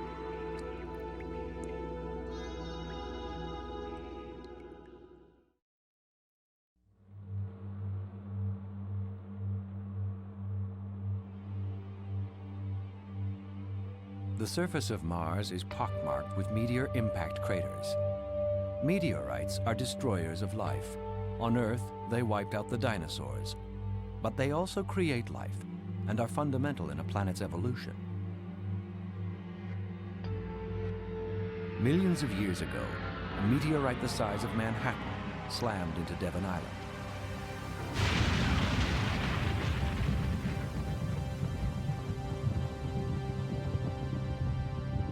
The impact was equivalent to a 1,000-megaton bomb, destroying all life within a 150-kilometer radius and leaving behind a lake of molten rock 20 kilometers wide, which took 10,000 years to cool.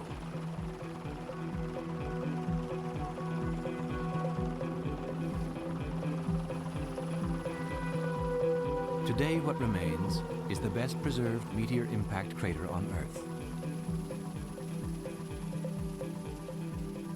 For scientists on the Houghton Mars project, they study the crater not for what it destroyed, but what it created.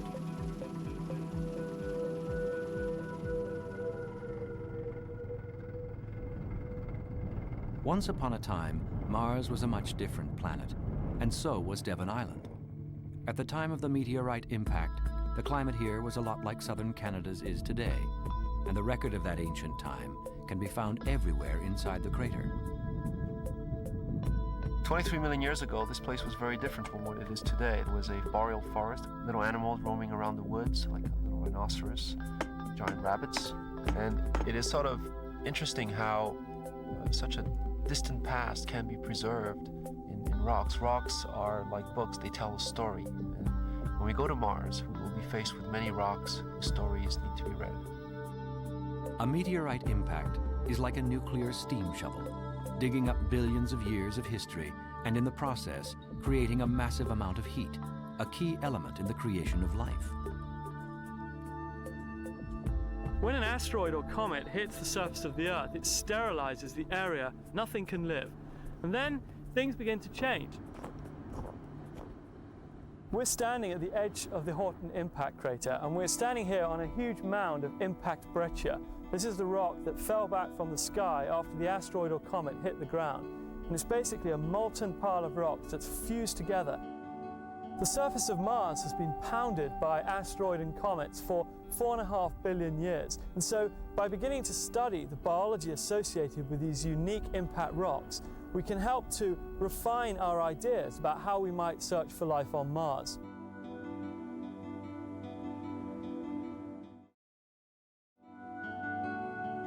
There are certain habitats that exist which life will actually move into or colonize.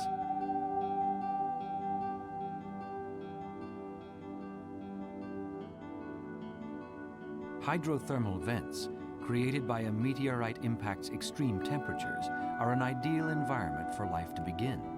On Earth, it's possible that life was born in a place just like this.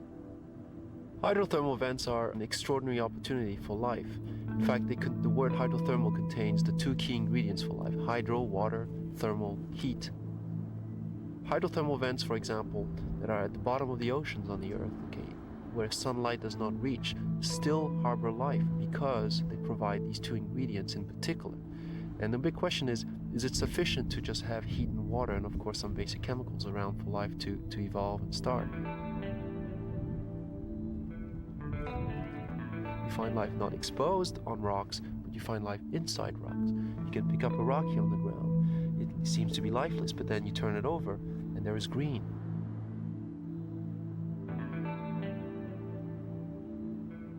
Meteorites create more than just a hole in the ground, but the hole is important.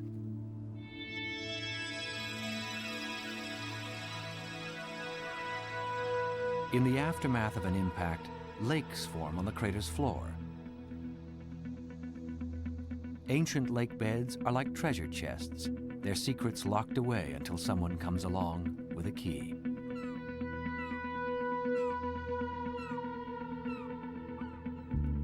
Everybody here has Mars on the mind. You walk out on some of the plains up here, you take a look across it, and it looks like you're looking at a Viking or a Pathfinder mission image. And all you have to do is add a little bit of red, and you feel like you're right there. Just outside the crater's bowl, 3 kilometers from base camp, paleolimnologist Darlene Lim is searching for answers, buried for millions of years.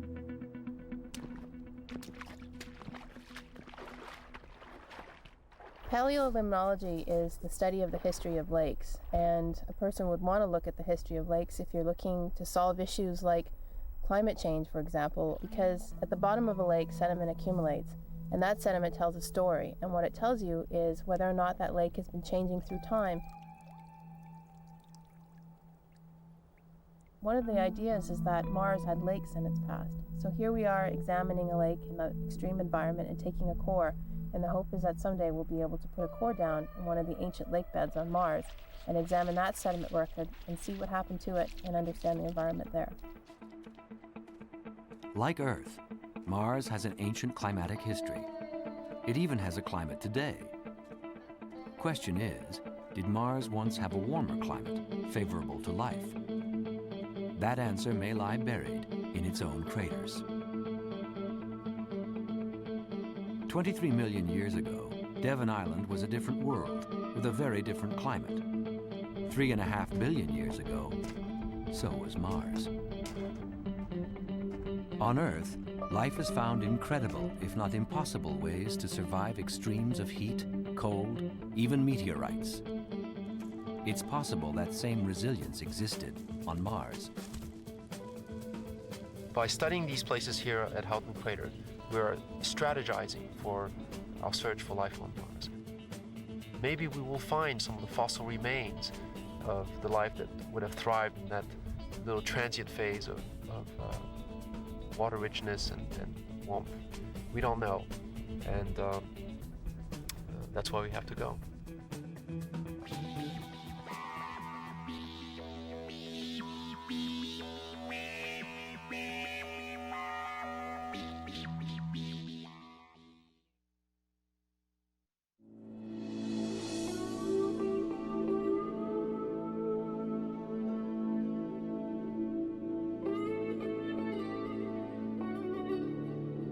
On Earth, the ingenuity of life to thrive in impossible conditions continues to surprise us. On Devon Island, life thrives in about as impossible an environment there is on our planet, and it helps convince us that life on Mars is very possible. Since all the conditions for life here exist there.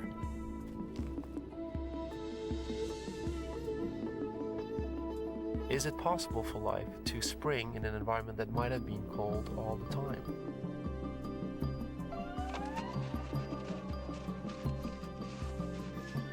You come to the Arctic and you realize that you find life everywhere.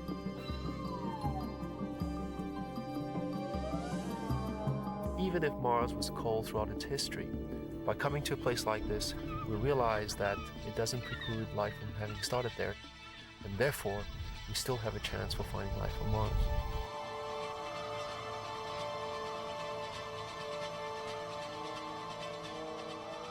Our understanding of life on Earth tells us that really life needs two basic things. It needs a source of energy, and it also needs a solvent for all those reactions to happen. And on Earth, that's liquid water. Wherever there's liquid water, we generally find life. That's not always the case, but generally it's true.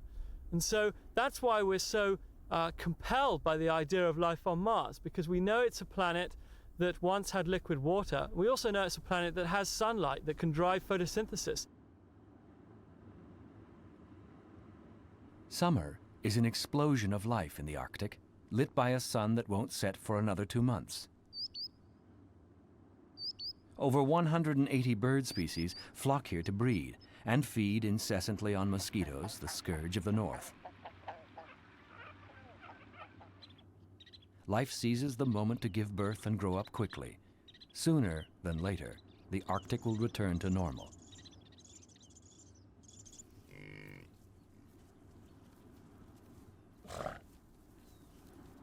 For the muskox, the largest land animal in the Arctic and undisputed cold weather champion, summer is its least favorite season. This ancient, indestructible animal, more mammoth than ox, is happier withstanding minus 40-degree temperatures and howling 100-kilometer-per-hour winds. To survive, it depends on the warmest coat in nature and its uncanny ability to eke out a constant food supply in the harshest environment on Earth. On the treeless barrens, where the food chain can barely gain a foothold, incredibly, this bull weighs in at almost a ton. The instinct to survive the Arctic is as important as the amazing physical adaptations of life in this impossible world. A red-throated loon has built her nest isolated on her own private island, but it's no defense from an airborne pirate. The yager, once a gull, but now more like a hawk, has spied his lunch.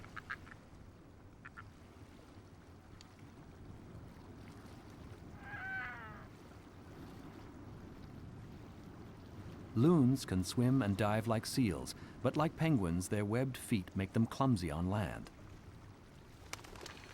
The loon's only defense of her nest is to posture and scream in anger.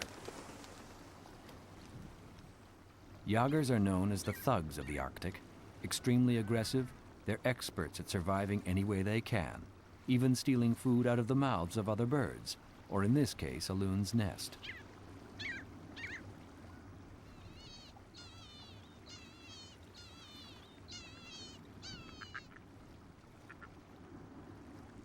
But it appears that the loon's fierce maternal spirit is enough to save the day.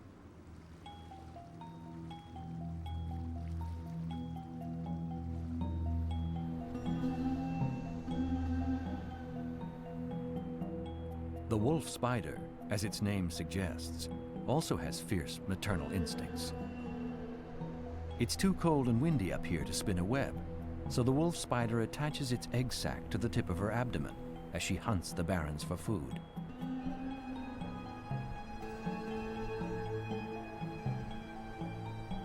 The high Arctic is a natural case study in survival.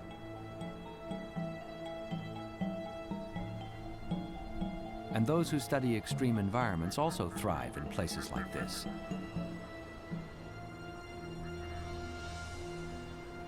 But exobiologist Charles Coquelle has another motive: life on another planet. Exobiology is the study of the origin and distribution of life in the universe. Now, of course, we've never found life on any other planet, so it's really a science without a data point. And so we come to extreme environments like these to try and understand how life survives, with the idea of trying to look for life on places like Mars.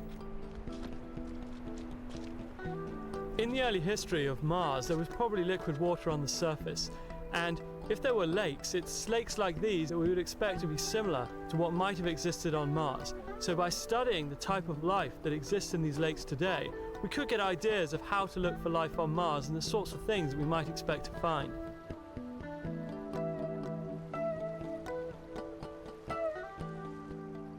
We probably won't find a miniature rhinoceros, but if there's water, there's a good chance we'll find something. Or will it find us?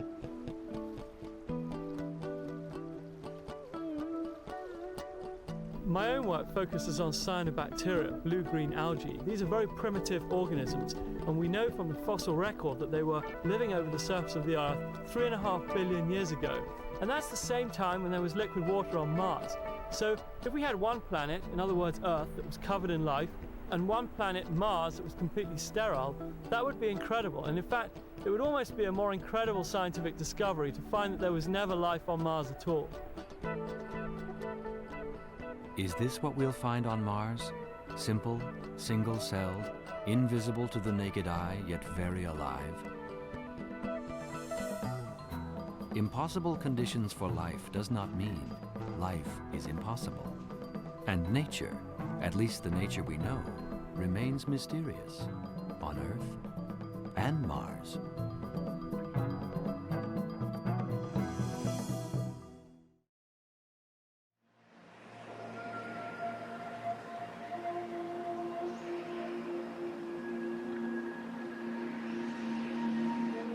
Life in the Arctic is brutal.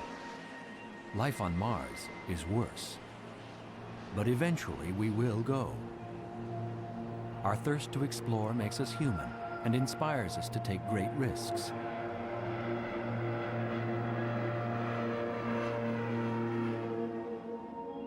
Round trip to Mars is a 3-year journey into unimaginable, uncharted territory. And when we get there, how will we live? Robert Zubrin is president of the Mars Society, an international organization fixated on man's quest for Mars.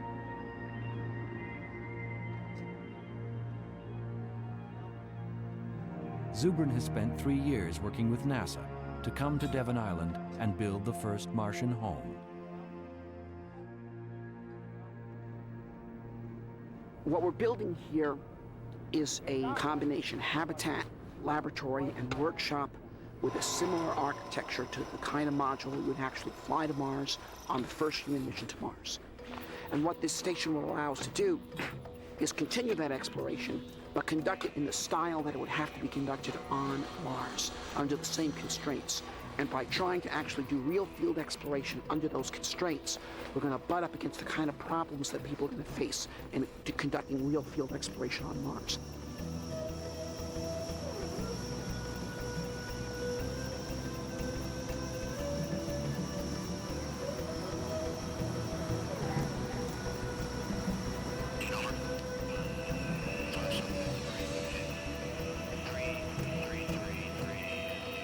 Getting to Devon Island is tough enough. Delivering 10 tons of prefabricated Mars habitat is a mission that requires a lot more muscle. 4 U.S. Marine paradrops are successful, but on the 5th, the parachute fails, damaging valuable equipment and the best laid plans of Robert Zubrin.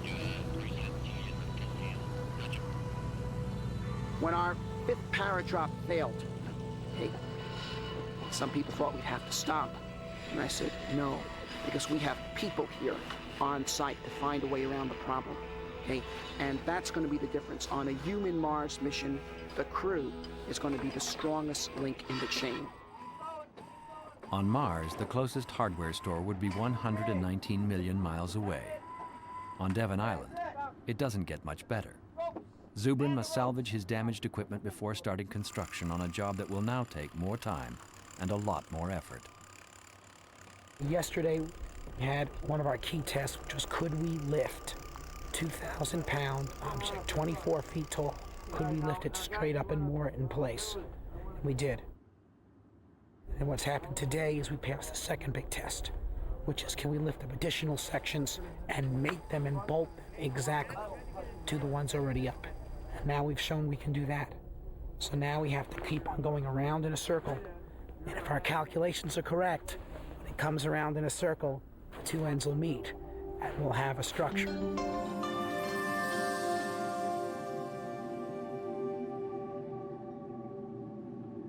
The Mars Society isn't the first to call Devon Island home. There's over 4,000 years of human history here. But today, only ghosts remain.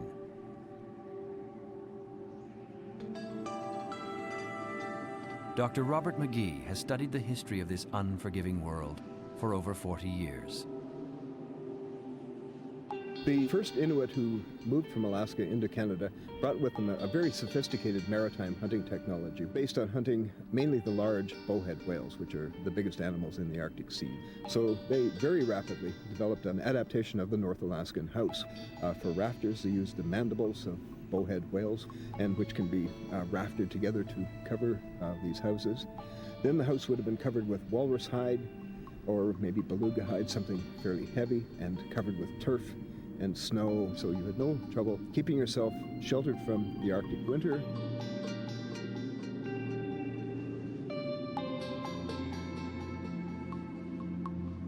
It took Europeans several centuries to learn how to survive in the Arctic, as well as the Inuit.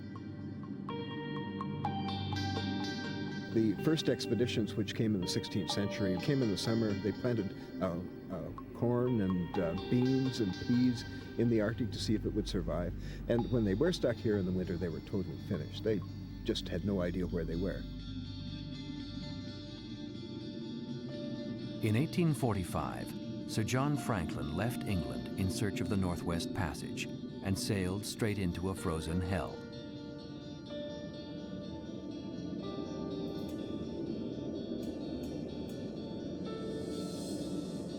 Blocked by winter ice, he landed on the southwest coast of Devon Island. Mysteriously, his crew soon began to die.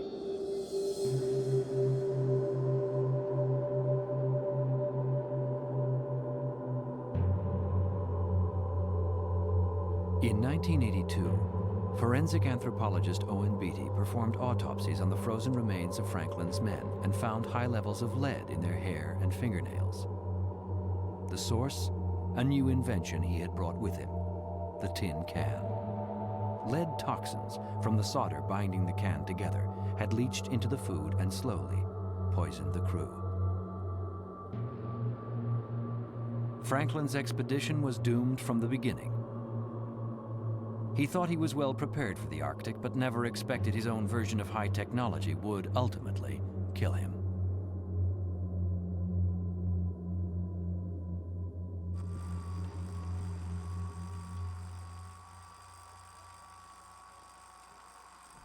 Okay, stay where you are, guys. There we are, right there. It's now day 5 for the habitat construction crew. Lifting the 1-ton panels with a damaged crane has slowed their progress and drained them physically. And now, finishing the job before the end of the short summer season has become a serious problem. But Zubrin knows leaving the unfinished structure exposed to an Arctic winter is not an option. Getting close. Almost there.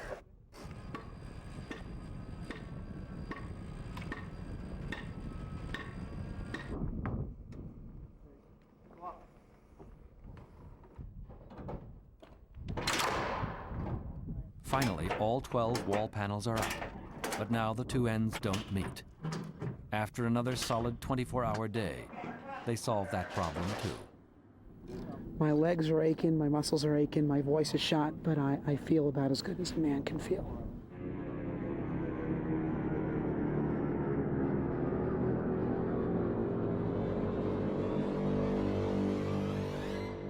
To go to Mars with current technology, it would take 2.5 years in all.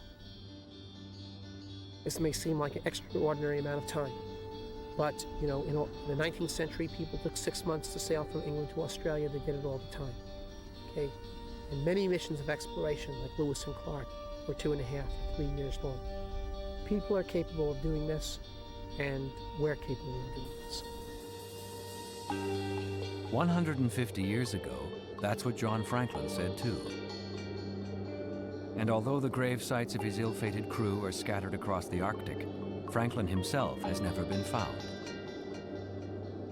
Lost on Mars on Earth.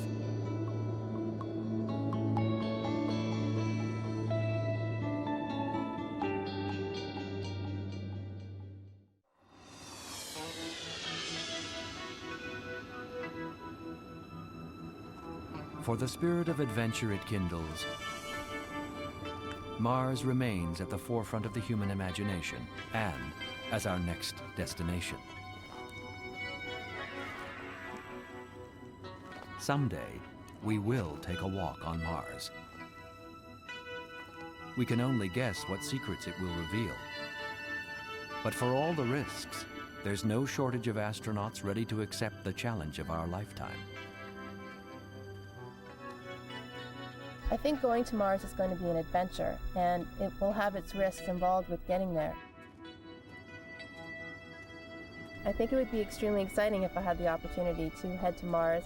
You know, I'm going to wait to see how the future unfolds.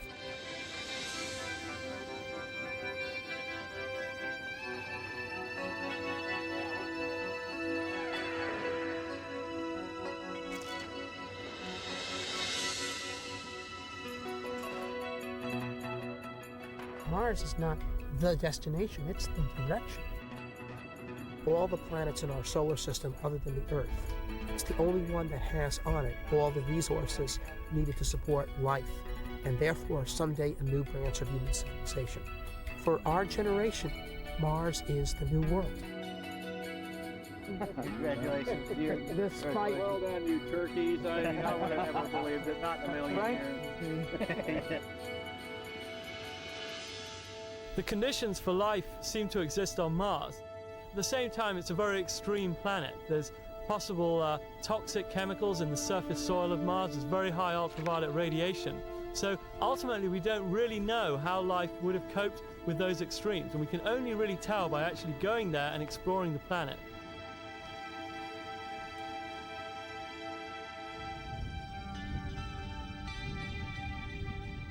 Would I go to Mars? My toothbrush is packed to steal a line from a friend. I don't know whether we'll find life on Mars. I don't know whether we'll find past life or present life.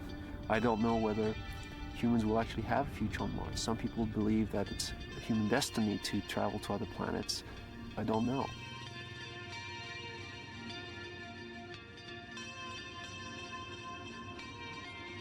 What I find most rewarding right now is to be part of the journey.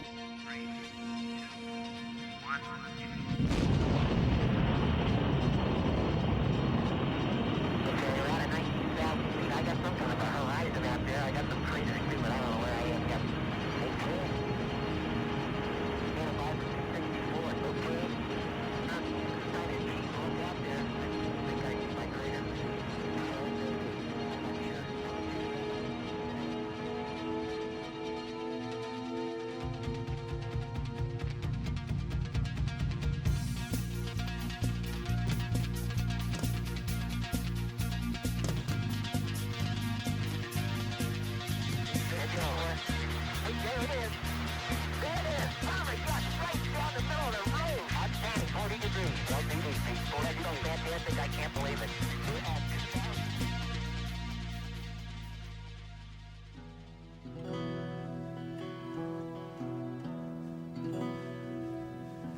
Here we are on Devon Island, okay, one of the most barren places on our planet.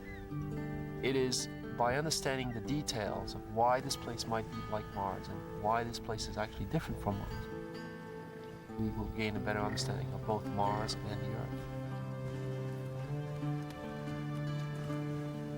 The unpredictable power of nature continues to humble us. We believe we can control it, even change it, until we're blindsided with new phenomena.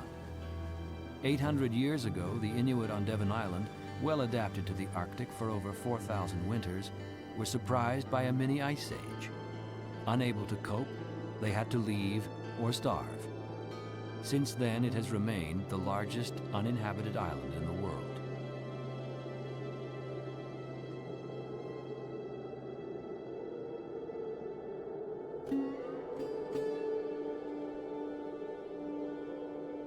The Mars we think we know seems incapable of sustaining life. We also know it once could, and for some unknown reason, lost it. Today, that mystery may also be solved right here on Devon Island. The high Arctic is the best place in the world to study global warming. Climate change is exaggerated at the poles, and in the last century, the average temperature has increased here by 5 degrees. At this rate, before we set foot on Mars, our own polar ice caps will melt for the first time in 23 million years, causing havoc on the entire planet. It's a real problem, requiring real answers.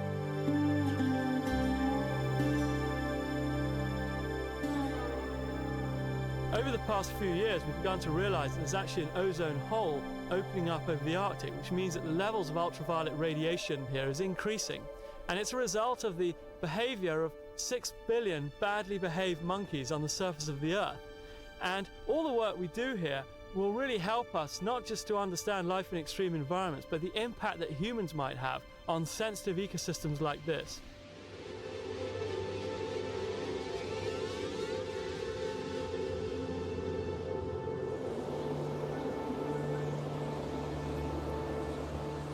Mars doesn't have an ozone shield. We don't know if it ever had one. But if it did, when we do get there, finding out how it disappeared could be important. Until then, Devon Island is as close as we may want to get to Mars. Any closer, and we could become Mars on Earth.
Tugging constantly at man's spirit for adventure, the Arctic has challenged explorers for centuries.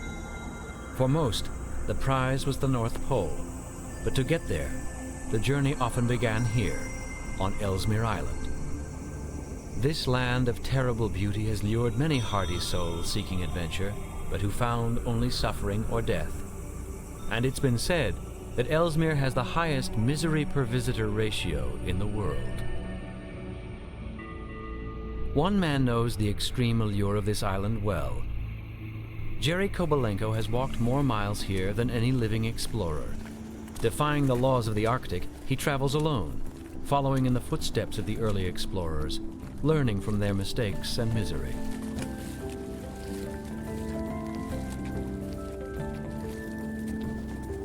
I think that the extremes are part of my attraction of travel here, because I do fairly well when the going is hard.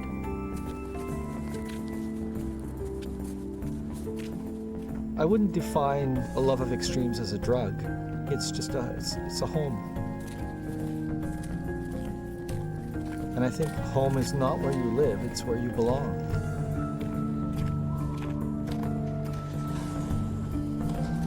We call the world's tallest mountain the Third Pole, and challenge it simply because it's there. But to Jerry Kobalenko, there is nothing simple about Ellesmere Island, a place he calls the horizontal Everest.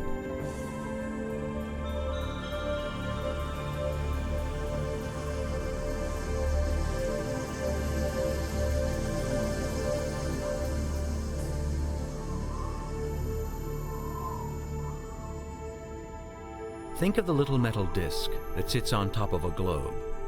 Ellesmere Island lies just under that, its northern shore only 700 kilometers from the North Pole.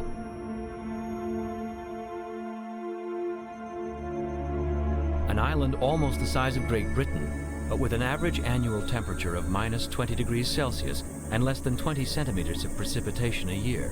For the most part, Ellesmere is a polar desert.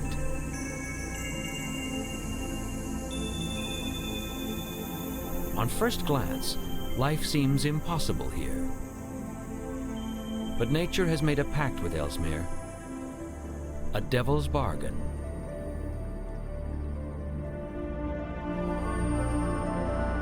An incredible diversity of species have adapted to this unforgiving world of ice and snow, but they can't leave.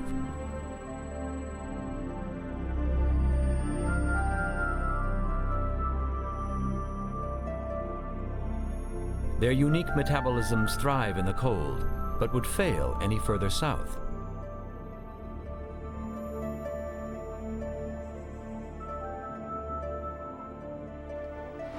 In the new lexicon of the North, we call these creatures extremophiles. And Jerry Kobalenko is one of them.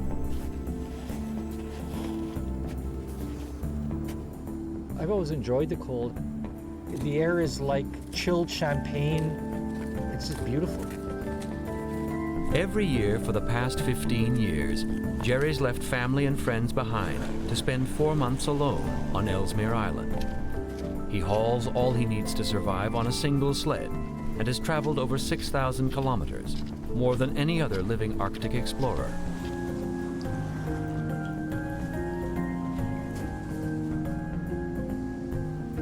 Top of the world. Like all creatures capable of making Ellesmere their home, Jerry too has evolved here and forged a unique relationship with one of the last truly wild places on Earth. I began here as a hard traveler. I just wanted to do distance, get from A to B as hard as possible, push physical limits. And then I became interested in wildlife and photography and lately history on the island.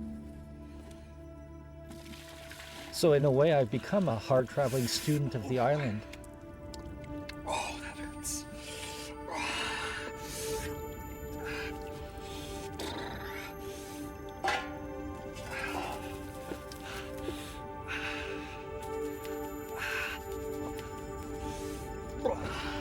Most explorers live for a challenge, but Jerry's annual return to Ellesmere is inspired by dark mysteries.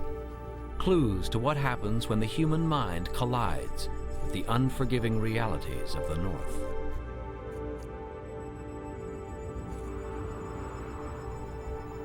I just happened to be wandering the island and turned up a skull, a human skull. was the only skull I'd ever seen up to that point. But more than that, this had a cut above the ear. And it was clearly made from a sharp instrument coming down from above and from slightly behind. This guy was murdered centuries ago. So I just couldn't get out of my head the mystery behind his murder. And I think that was one of the first things that kept drawing me back to Ellesmere. The questions that some of these ghosts raise about what happened to them. This man has become Jerry's latest obsession. Lieutenant Adolphus Greely, leader of a doomed expedition to Ellesmere in 1881. And Jerry has returned to solve the mystery of what went wrong. In the summer of 1881, Greely and 24 men set out to study the weather on Ellesmere Island. His team was composed of Army meteorologists, astronomers, and scientists, but no Arctic explorers. Only a few of the men could even row a boat. When their 2-year mission stretched to 3, their inexperience proved fatal. Few of the men would return alive. Greely's expedition is now considered one of the greatest disasters in Arctic history. And for Jerry, it is a mystery that begs to be solved. Why did they die, while he survives alone, year after year? Following the footsteps of the old explorers, particularly when there was a tragedy, helps me understand people in dire straits, and that's very revealing. Greely captained a failed expedition where 19 died of 25. What happened to this guy? Hugging the jagged edge of Ellesmere's east coast, Jerry travels north, following Greely's route to the place where this mystery begins. Greely's home for 2 years, Discovery Harbor.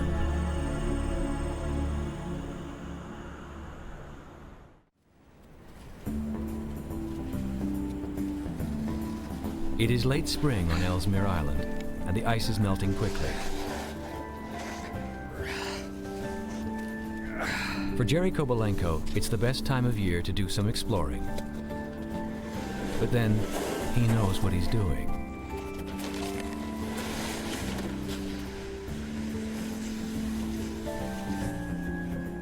In 1881, Greely's expedition headed north along the coast by boat, seeking its new home base, Discovery Harbor.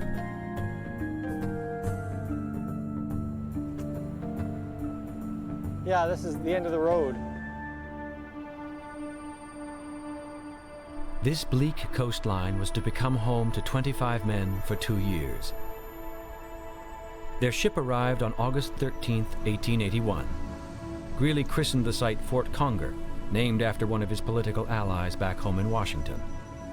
18 tons of gear were unloaded, including 200 scientific instruments, 2,000 pounds of potatoes, and a plan. Unlike most expeditions, they didn't keep their ship here. The ship went home, and they had arrangements for the ship to come back the following year to drop off some more supplies, and the year after that to pick them up. They brought planks to build their quarters and used a wall of ice for insulation.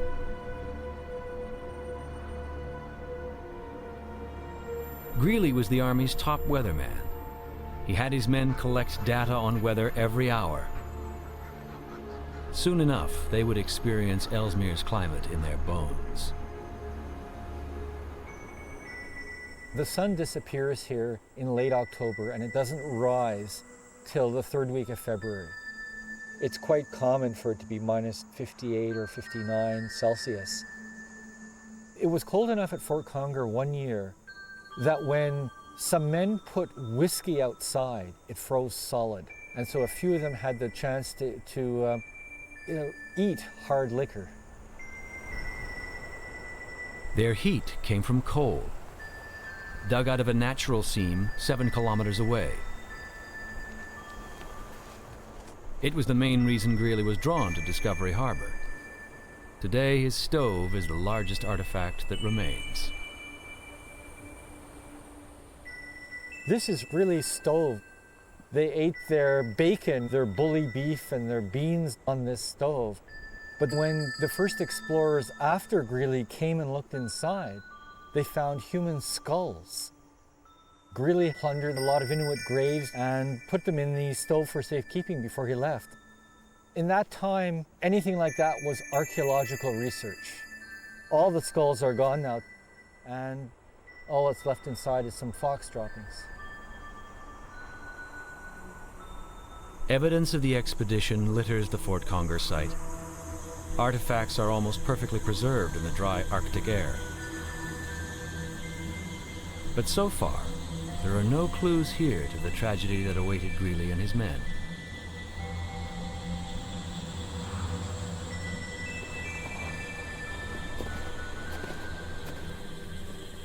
Walking in the footsteps of the explorers helps me understand to what extent they were good travelers and to what extent they were just kind of bumbling about. One of them, Ellison, whom Greely described as one of my loyalist men, though not of the brightest, planted a vegetable garden. And he tried to encourage the seeds to grow in this cold climate by pouring boiling water over them. They didn't fare too well.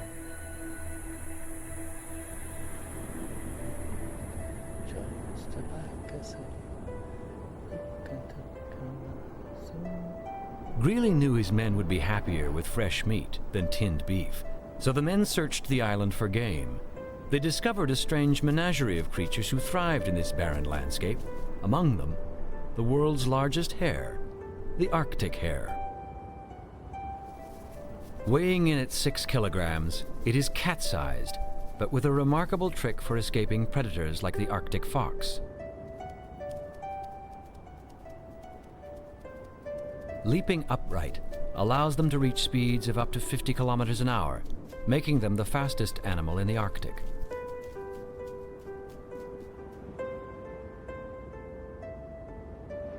Like many Arctic animals, this hare never hibernates, surviving winters by digging down to find food. Even stranger, they travel in herds, sometimes numbering in the thousands. For the Arctic hare, there's safety in numbers. But for explorers, danger's what it's all about.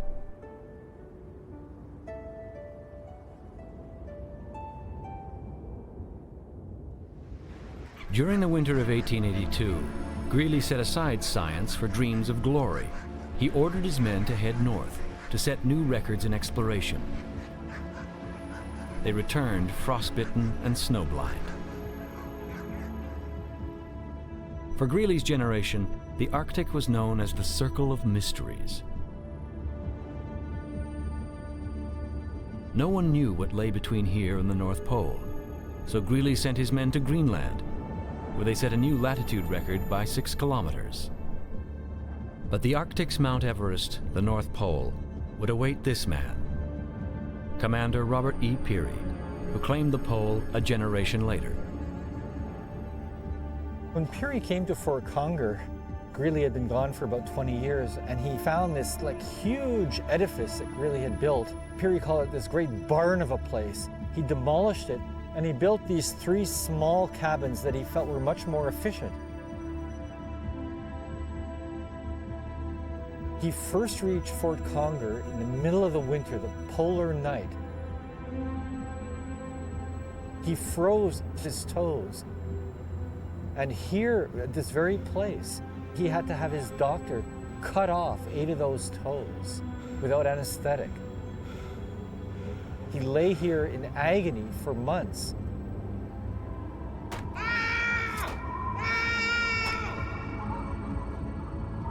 In Greely's day, the North Pole seemed impossibly distant. So when he decided to lead an exploration team of his own, he headed west into the uncharted interior of Ellesmere Island, a world no white man had ever seen, and a route never retraced until now.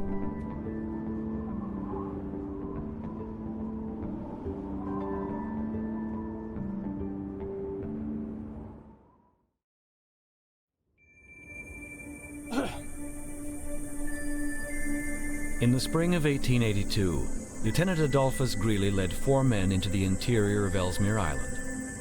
Now, Jerry Kobalenko retraces their path alone, searching for artifacts and answers. Somebody said that the high Arctic is an empire where in the summer at least, the sun never sets. I love the 24 hours of daylight that lets you go as hard as you want to for as long as you want to. Greely left the safety of Fort Conger and headed westward into completely uncharted territory.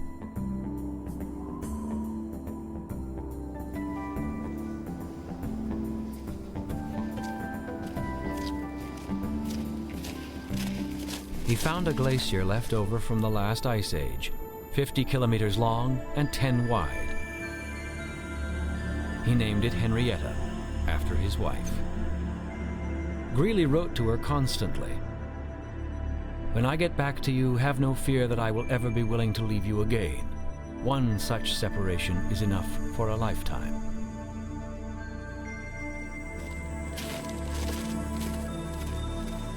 Greely's biggest discovery was a vast oasis in this polar desert.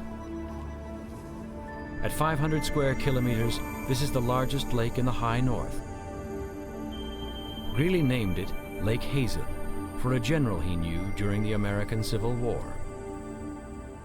Even with 24 hours of sunlight a day, there is ice everywhere. Up here there's a saying that white men think of ice as frozen water, but the Inuit think of water as melted ice. It is the Arctic's great shapeshifter. Here there is only one cardinal rule: never travel alone. Jerry's solitary style is unusual and risky. I don't have a fear of dying alone or falling through ice. It's possible for anything to happen anywhere. It's possible to be walking on a sidewalk and get clipped by a car that jumps the curb.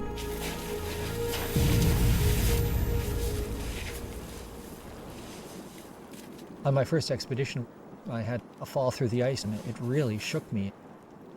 My emergency transmitter didn't work, and it taught me that bringing gadgets like that along is very dangerous. And so since then I haven't taken any with me because I don't want to rely psychologically on anything but myself and my understanding of the land.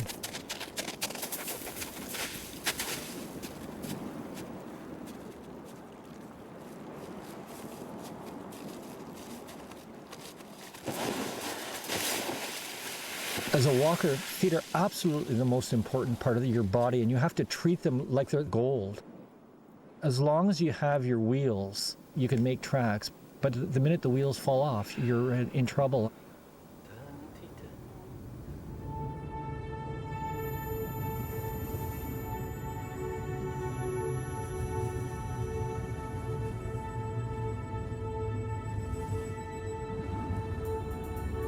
Lake Hazen is a true oasis, surrounded by polar desert. The melting glacier brings new water each year. The open water attracts travelers like the snow goose, who has a one-track mind. Courtship is brief and direct here. There's no time to be coy. Families must get started quickly, before the ice returns. Greely reached these shores in June of 1882. He found the lake teeming with butterflies and waterfowl. He came with 4 men and a cart packed with telescopes, sextants, and gear. It broke down somewhere near the lake. Now, 120 years later, Jerry wants to find it.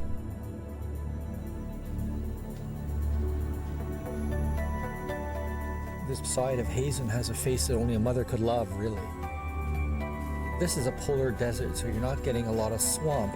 You will get tussocks at the foot of slopes caused by seepage in the permafrost. They're like walking on beach balls. It might have even been the sort of thing that broke down their cart eventually. It's one of those holy grails of the island, and I'd really like to find it.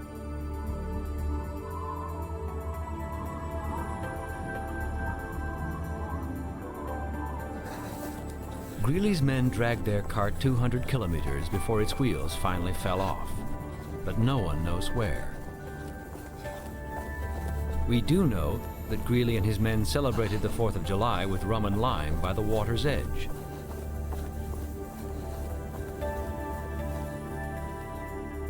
Jerry can't find the cart on the shore and decides to head into the surrounding hills to continue his search. The hills are home to one of nature's greatest explorers, the long-tailed yager.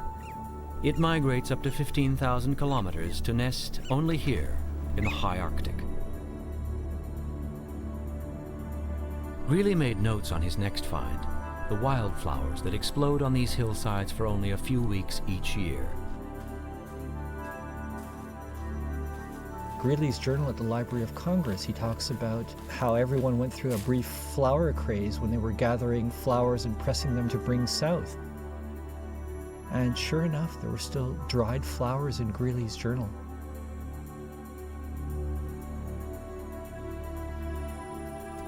Any life here is a miracle. This polar desert receives less precipitation than the Great Sahara itself.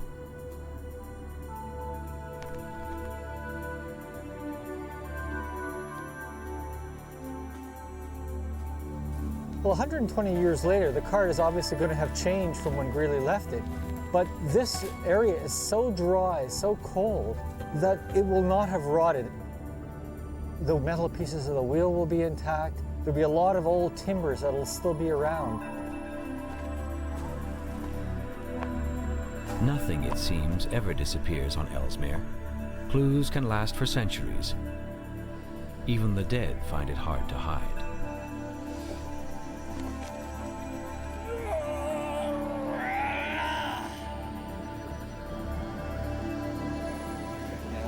I don't like this because it makes me feel like a shaman, and I'm not a shaman. The muskox skull may be centuries old, a sign that the cart itself is still out there somewhere. And so Jerry presses on, certain that clues to Greely's demise lie ahead. This skull will not be the last reminder of the life and death struggle that is Ellesmere Island.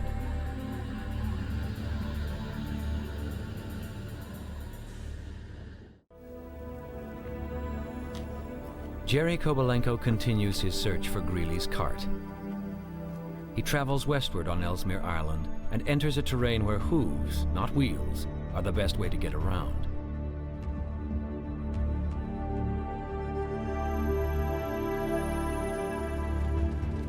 This shaggy creature is the muskox, perhaps the perfect extremophile. It is the island's largest land mammal. The Inuit named it Umingmak, or the bearded one. Its remarkable fur has two linings, allowing it to survive temperatures that plunge to minus 50 degrees Celsius. For this species, the Ice Age never ended. Muskox really are Ice Age relics. Their prehistoric cave paintings come to life. They're contemporaries of the woolly mammoth and the saber-toothed tiger. When you look at them, you sometimes think they're just standing there patiently awaiting the next ice age. To Greely, the muskox were a miracle, easy to hunt and full of meat. His men killed 31 in a single month and then waited for winter to drag them back to camp.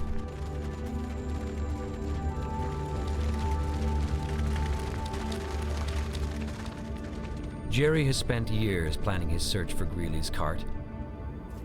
But after 7 days scouring Lake Hazen, he's found no clue to Greely's time here. If you look for something up here, you tend not to find it. So it's not the finding of the cart. It's the quest for something that really drives me here.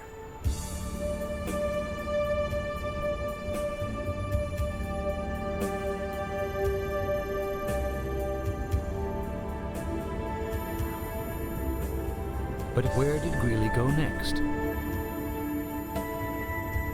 Lake Hazen is vast, 500 square kilometers in size. The cart could be anywhere. When it broke down, Greely carried on undaunted, and Jerry follows. He moves northwards, following Greely towards Mount Barbeau in the United States range. Greely's men were suffering now. Their feet hurt, some raw and bleeding from too much walking. 2 men were forced back to Fort Conger, while Greely and the others forged on.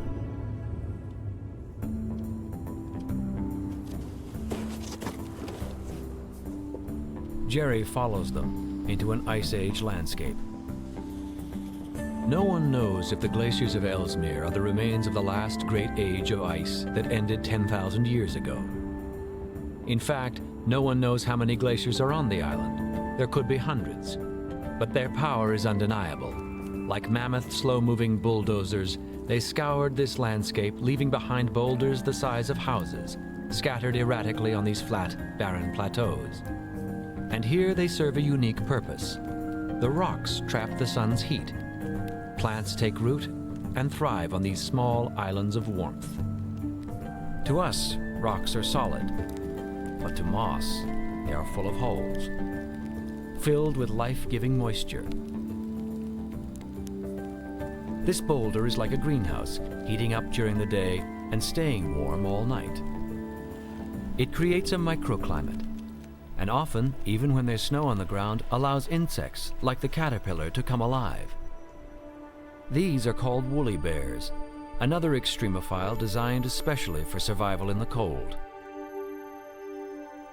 Who'd imagine down south caterpillars crawling around in the snow? But if you watch these guys carefully, you see how they meticulously stick on black rocks where it's warm. So they not only have the chemistry, the natural antifreeze to survive here, but they're also smart in a simple way.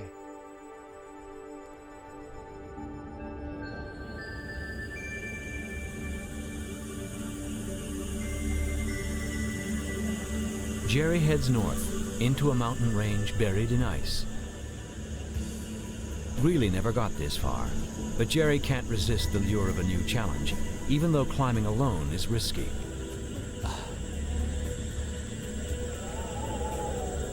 These mountains are called Nunataks, and only the tips of their peaks are visible above 900 meters of ancient glacial ice.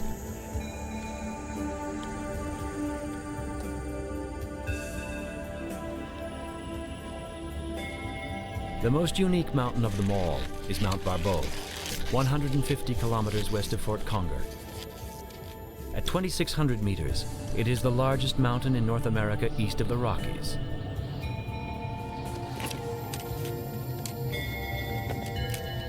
It's known as the Mecca of mountaineering. Everest may be tougher to climb, but there is no mountain in the world harder to reach than Mount Barbeau, and Jerry has never been here before. If he reaches the top, he will see more of Ellesmere Island in a minute than he has seen in 15 years.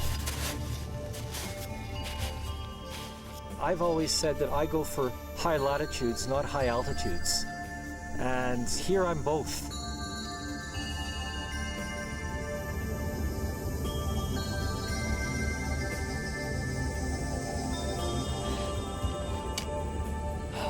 And what a night, what a night. Jerry reaches the summit at 2 in the morning, one of the first to climb it in the 21st century, and the only one to ever bring along a television camera. This haunting panorama has never been filmed before now.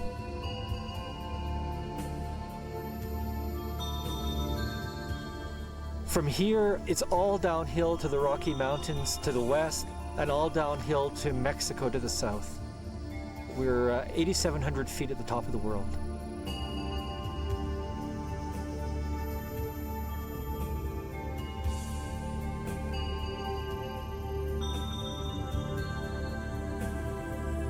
You just see this endless plain of white rolling on into forever with just a few little rocky peaks or Nunataks sticking out of the sheet. It's a very austere world, strangely beckoning and also hostile at the same time.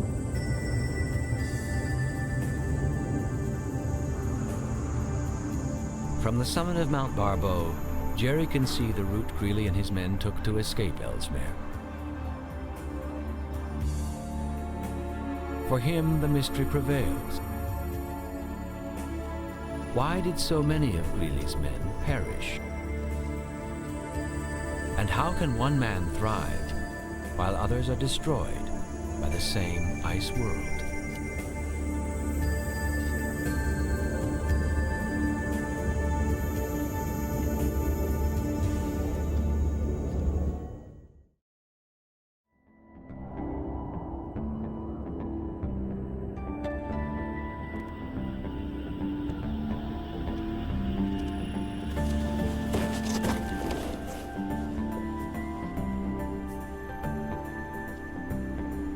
Jerry Kobalenko heads south along the east coast of Ellesmere Island, following the Greely expedition's escape route.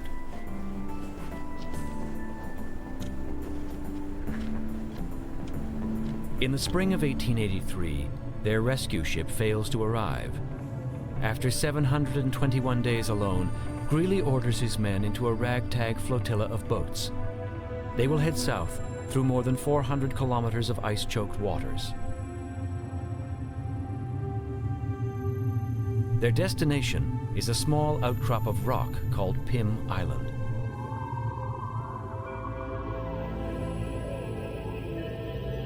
"25 men, 40 days' food, and not a single sailor." Greely earns the men's hatred by making mistakes. The boats get trapped on an ice floe which drifts aimlessly for a month, as their food runs dangerously low.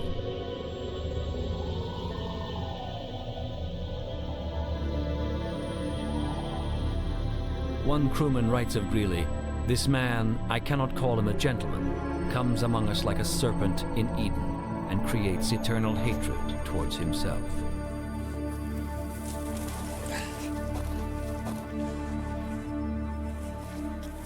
They thought their commander was insane, and in fact, there was a little bit of a conspiracy with the doctor and some others to have Greely declared insane.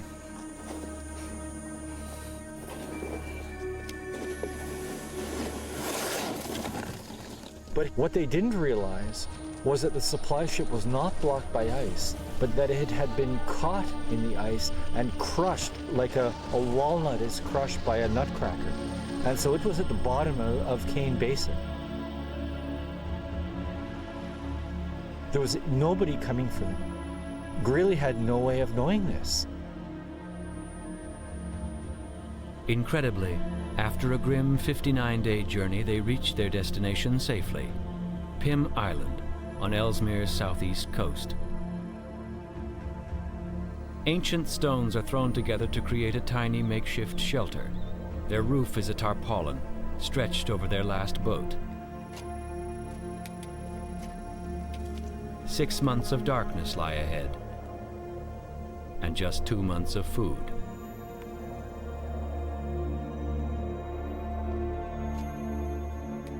There are 25 guys inside the stone wall under a tarpaulin, insulated with snow blocks.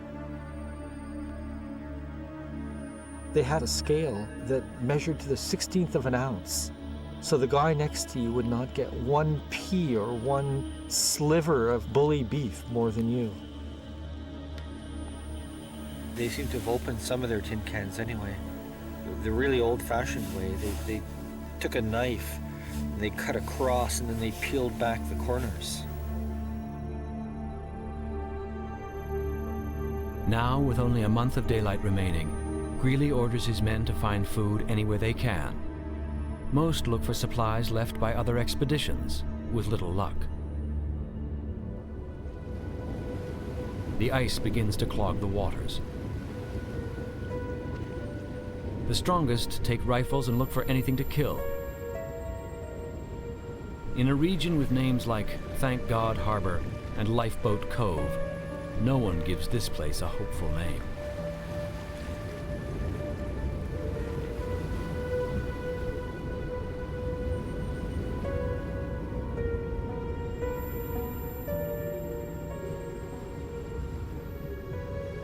There is food here. One soldier builds a net to catch shrimp-like creatures. They become a staple of their meager diet. But just 1 day's walk away, there is an answer to their prayers. This is a polynya. Strong tidal currents keep this water open all year, creating a magnet for game on an island where no creature ever hibernates.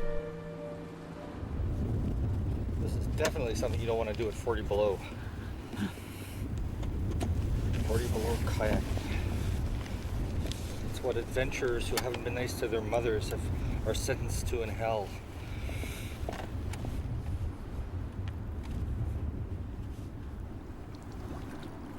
Here, kayakers tend to be very conservative because if anything happens, you're basically dead. Polynyas are the true oases of the Arctic. Walrus congregate here in herds, and just a few of these massive mammals could have supplied Greely's men with enough meat and blubber to survive all winter. But they're also dangerous.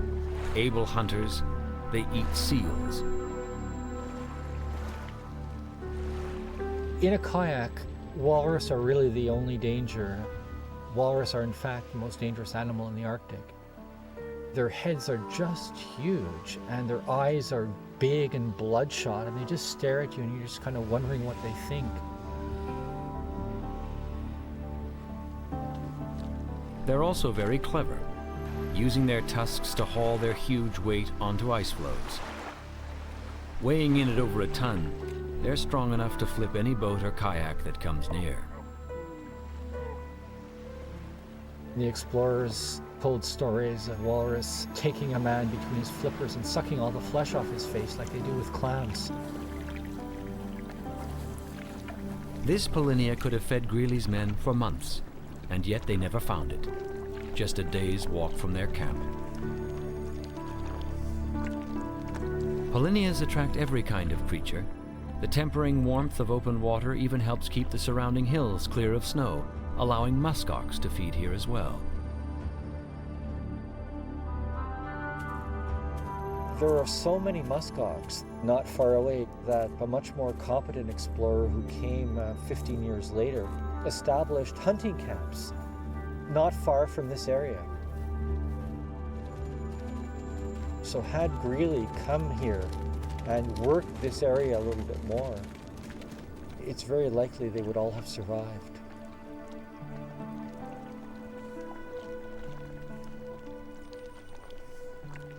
Greely, it seems, had more faith in men than nature. Now desperate, he orders his men to find any food left by previous expeditions, no matter how far away. In the end, his tragic mistakes would cost the lives of 19 men.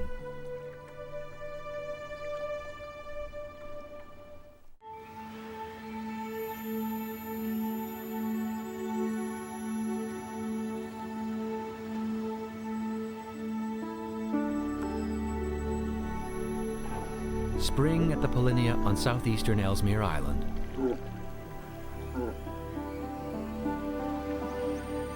Dozens of species begin to gather here, rejoicing in the new warmth.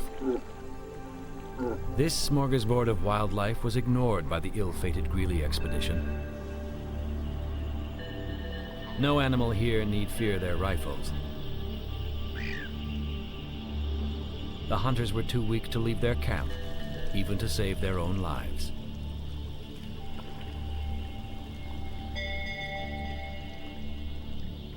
Greely expected to be rescued, and so their thought was, okay, we have a certain amount of food, let's try to stretch it out. They would have been much better served by coming in here and hunting the seals or hunting the walrus that would be around the polynya. But they didn't understand the place. They had no idea this inner bay was so rich, and they starved to death. It was really a one-day walk from here.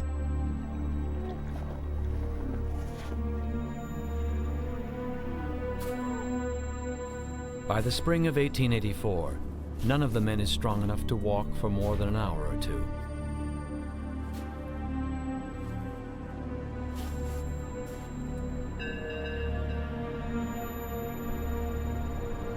This lonesome cove had become their prison.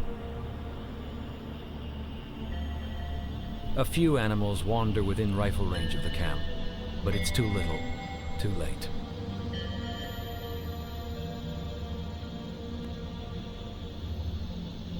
Greely's Camp Clay is the most haunted place I've ever seen.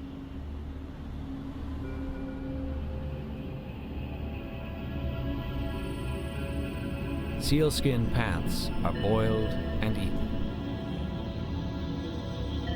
Greely, like most of the men, is too weak to even get out of his sleeping bag. And when a man dies of starvation, he's kept in Greely's bag until he becomes too cold. Delirium seizes the men, and food theft is common. Ultimately, Greely is forced to execute a Private Henry for stealing only a few mouthfuls of food.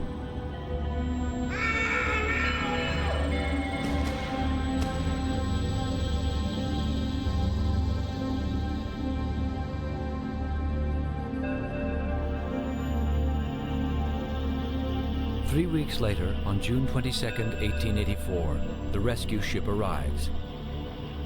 Its captain doubts that anyone could have survived a third winter without new supplies, and he prepares for the worst.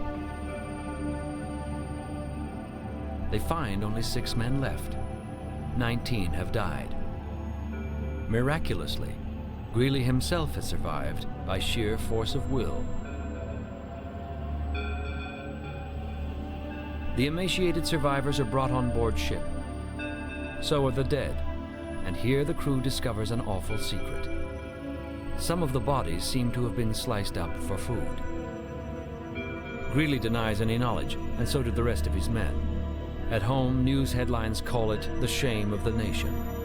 But Greely himself is promoted to Brigadier General. In the end, he never returns to the Arctic and dies in 1935 at the venerable age of 91.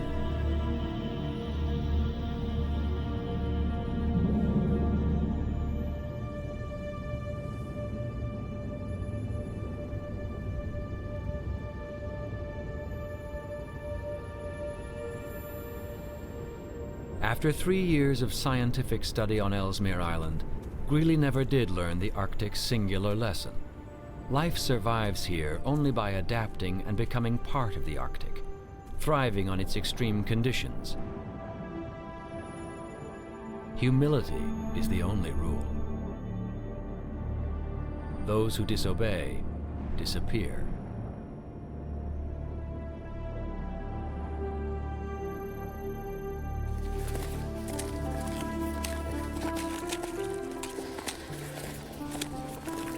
But unlike many who came before him, Jerry Kovalenko has adapted. He too is an extremophile and has made this his own personal Everest. And unlike Greely, he keeps coming back. I try to take what the Arctic throws at me in stride. You feel not that you have conquered the land, but that the place has allowed you to travel through it. My worst fear is the day I come here and I find I no longer enjoy it. Eventually you reach the age when this sort of travel is too hard a life for you. That's the thing that I'm most afraid of.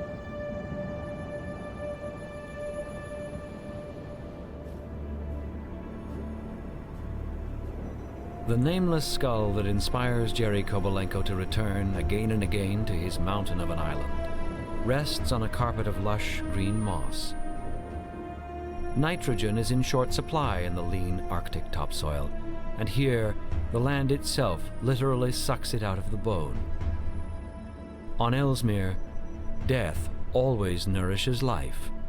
It is nature's great mystery.